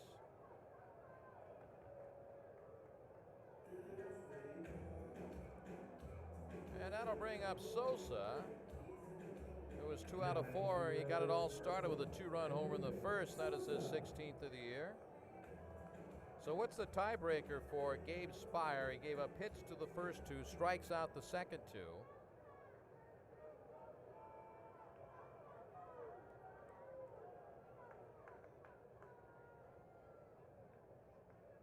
The lefty out of the stretch, bounces it shy, more. He picked it clean. That was an in-between hop. That's tougher.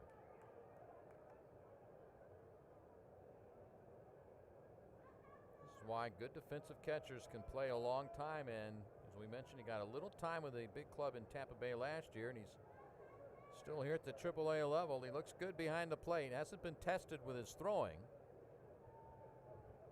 1 ball, no strikes, and a swing and a looper to right field, and that's going to drop for a base hit. Around third is Arias. The throw, the tag, his out of perfecto for Mejia in right field.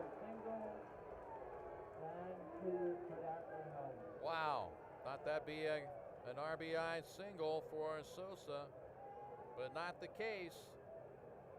Mejia gets the job done, and we'll go to the 8th inning. 4-0 Redbirds. Well, we're going to the 8th inning here at AutoZone Park, and the Redbirds are going to the bullpen for the first time. We'll catch you up on today's star, Cabrera, in a moment. Cody Whitley is on for the 13th time. He is 2-0 with a save and an ERA of 1.62, covering 16.2 innings.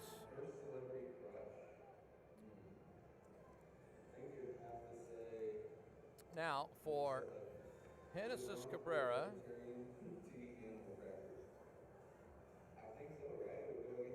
this is a whole nother matter, isn't it?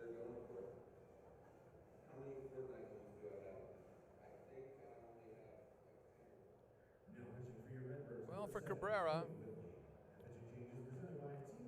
how about 7 innings, 1 hit, no runs. He walked 2, and he fanned 12. He leaves with a 4-run lead, 4-0, and here's Elier Hernandez, a right-hander, to face Whitley, who was high with a fastball to start things. Hernandez has hit it to a 5-4-3 double play and been called out on strikes. A lot of people been caught looking tonight. High stretch, 1-0, and that's set in the air to right. Didn't catch up to the fastball. Williams coming in, still jogging toward the line, two-hand catch. 2 pitches, 1 out for Cody Whitley. He's been very good since coming up from Springfield. Moore, he's grounded to short and struck out swinging.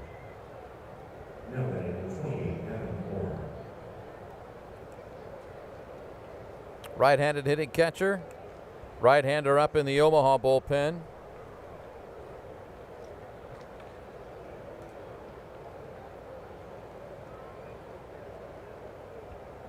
First pitch, strike called. Moore and then Featherston for the Storm Chasers, who came in here and won the season opening series.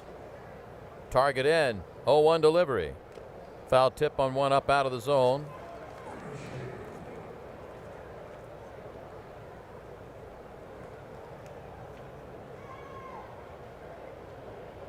He came in here and won 3 of the 5 games. 0-2. Swing and a miss. Well, why not do what Cabrera did? Strikeout.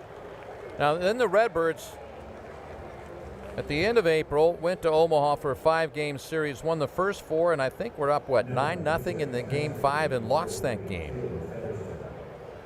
2 away for Featherston, who has walked and struck out looking.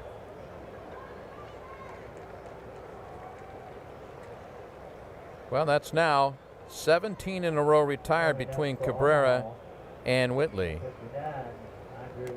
First pitch, strike.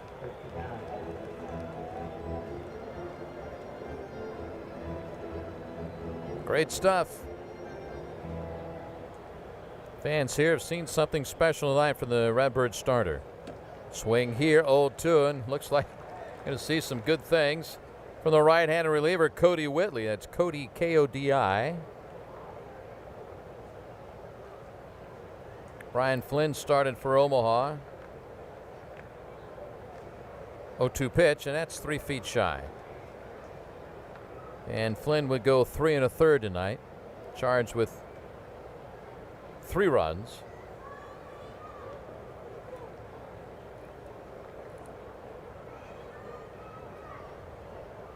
The Redbirds have added just 1. That was the Williams homer off Connor Green in the 5th. 1-2 pitch. Swing and a miss. Jeez. 14 strikeouts. Bottom of the 8th coming your way. Memphis 4, Omaha nothing. Now batting for your Redbirds, number 44, Rangel Revilo. No walks, 2 strikeouts, the 3rd hit. Saw Mejia gun down Arias at the plate. Here is Revelo. He has struck out once and walked 3 times. The right-hander will work out of the stretch. And it's a foul tip. He tried to check his swing and got the baseball instead.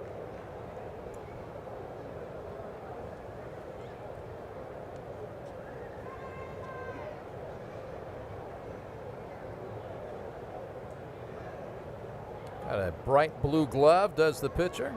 Machado is just outside, a ball and a strike. 4 runs, a dozen hits for the Redbirds. No runs on 1 hit for Omaha. Their lone hit came on the second batter of the game, Adalberto Mondesi. 1-1. That's taken low. So they have had 3 base runners. And the Redbirds have faced 2 over the minimum, as there was a double play in there, taking care of one of the walks. Fastball. Rangel was taking it all the way, and it fooled him. It ends up being strike 2. Well, his average is at 299. He's got to be at 300 at the end of Labor Day, which is a week from Monday.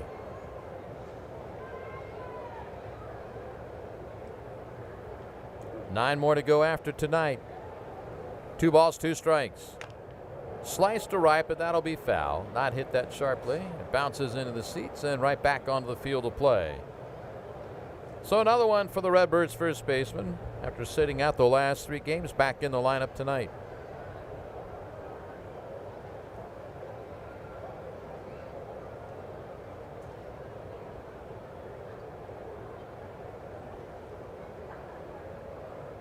Two. And a high bouncer up the middle with top spin, a lunging play. Featherston won't have a throw.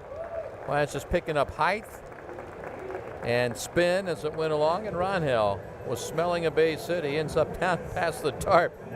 He wanted that hit. He gets it. Good start to the Redbirds' 8th. A couple runs wouldn't be a bad thing to put this thing away. Here is Garcia. He singled in the first. Last time a 1-6-3 double play ball. He is 1 for 4 tonight at the office. Well, Iowa's gone ahead of Nashville 5-3 in the 7th inning. That's a tragic turn of events. A 4-run 6 for the Cubs. Stretch and pitch, almost hitting belt buckle high. Well, here's how they do it. Mark Zagunis, just down from Chicago, hits a grand slam. That'll do it. Well, there's still a little ways to go in that game. And there is here, too. 1-0. Fouled back, looking for a home run there. Garcia with his 28th of the year last night. Yeah, Nashville to pull that one out, and they might. They got 2 in the 9th to win yesterday. The Redbirds hold on here. Then it's 5 games. Then the game is on. 1 ball, 1 strike.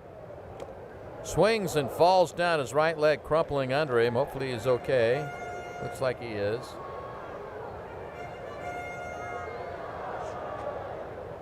Got a lefty up in the bullpen.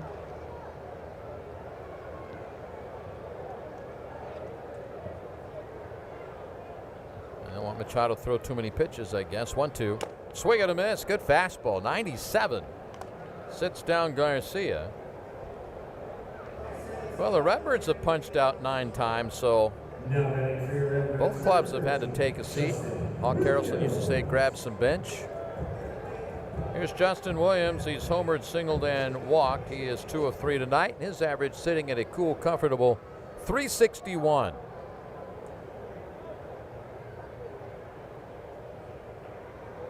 Swing, line shot, second, caught, no throw to first. Great base running by Ravello. Boy, Williams stings another one. This time he has to go back to the dugout. He never got out of the batter's box. That'll be up to Kisner. 1 out of 3 with a walk, following his 4-hit, 2-homer performance last night. A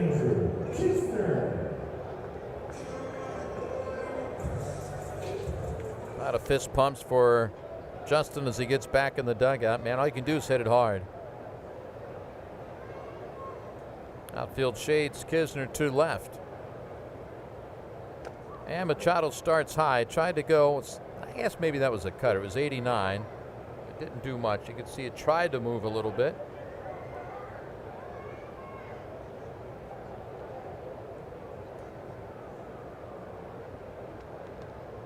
It's like Ross Cup throwing in the Memphis pen lightly. Another one smothered outside by Moore. 2-0 the count.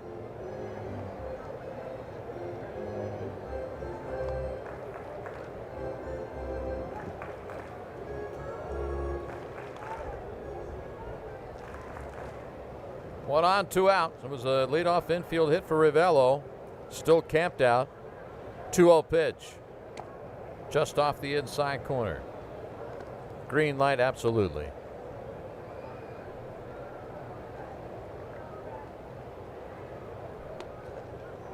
That's got to be the perfect pitch, obviously. High set, 3-0 delivery. Inside half for a strike, 3-1. Couldn't tell if he was swinging or taking all the way on that one. Sometimes it's very obvious.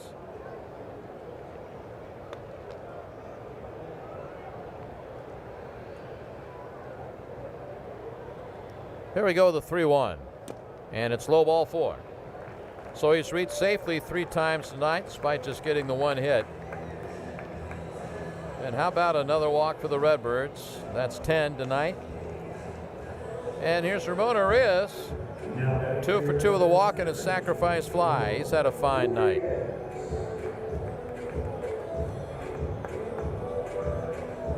I think really the negative so far tonight is Schrock fouling that ball off the inside of his knee and having to leave the game back in the 3rd inning. Hopefully it's just going to be sore and discolored for a few days. 2 on, 2 out. Machado's pitch is lined right at the second baseman Featherston a second time. And that will end the inning. Some of the hardest hit balls have been caught. No runs, 1 hit, 2 left. Last call, Omaha trails it 4-0 going to the 9th. 9th inning here at AutoZone. Redbirds 4, Omaha nothing. I mean, it's still a ball game despite the dominance of the Redbirds in every phase.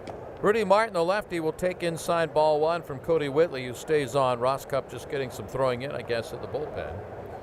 Martin hits in the 9-hole. He has popped out and been called out on strikes. 1-0. Very high fastball, 2-0. Cody came on and went 1-2-3 in the 8th inning, including 2 strikeouts. Omaha with 1 hit tonight. 2-0 pitch outside ball 3.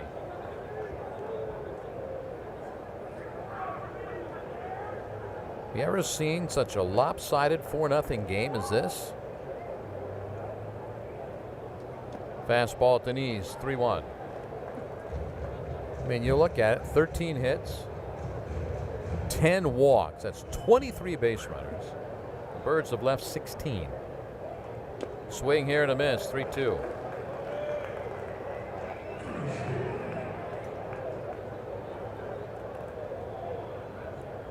See if Cody can come back and get him. Sounds like a good idea to me. All in favor. 3-2 pitch. Fouled at the plate. Cut that pitch.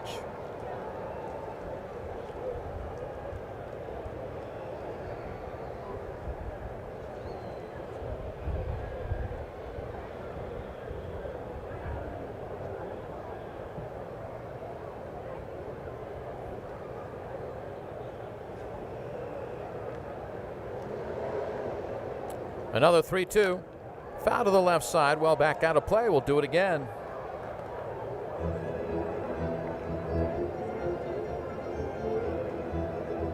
Redbirds have stranded 16 runners. Omaha 2. They have not had a base runner since the 3rd. 3-2 and a high pop up to shallow center. On is Carlson. Back to get it as the shortstop Sosa, and he puts it away. 1 gone. Top of the order in Jackson Flores. Was grounded out, struck out, and fly to center. Nothing for 3.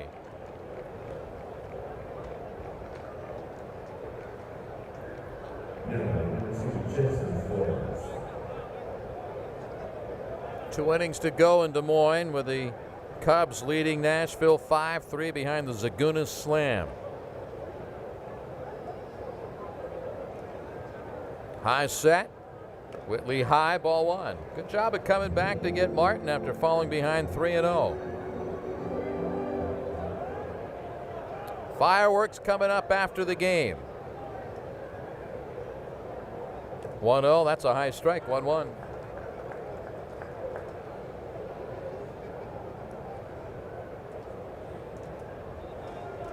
Little hint of the breeze blowing in from center as Whitley delivers, and that stayed up and in. And tried a slider there, didn't do anything. A switch hitting Mondesi on deck.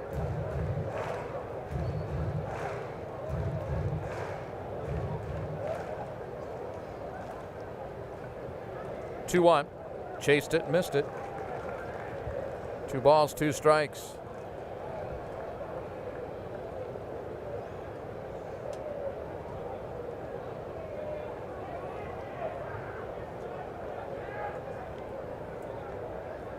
One out, nobody on. Whitley fires, swing and a miss. He struck him out. Now he's got 3.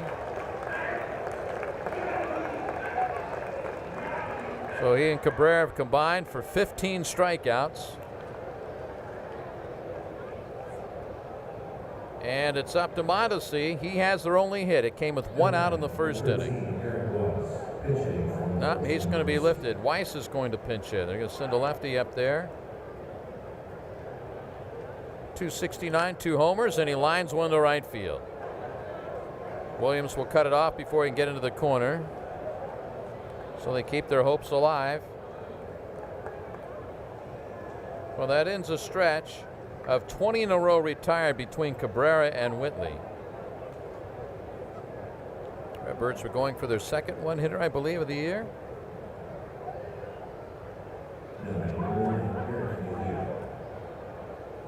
Now Mejia, he has walked and he has struck out twice, once swinging, once looking.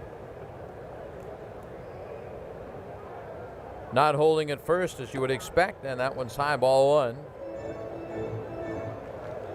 Now you don't think much of it with 1 on and 2 outs. Now if Mejia reaches, then it gets a little more interesting. 1-0, foul tip, off speed up.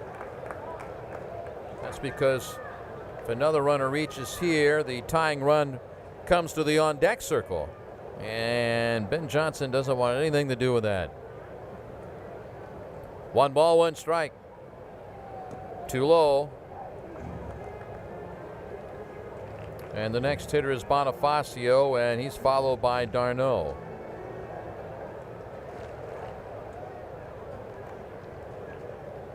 Well, again, getting more innings out of the starter. There's a strike over the outside edge, 2-2. All right, down to the last strike.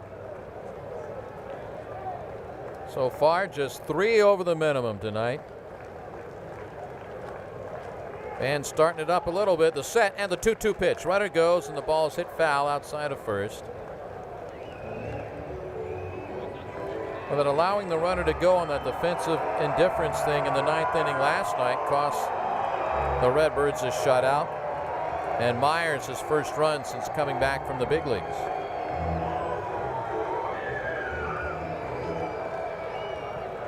Weiss off first, and Whitley another 2-2 delivery. Swing and a miss. It's only fitting it ends on a strikeout.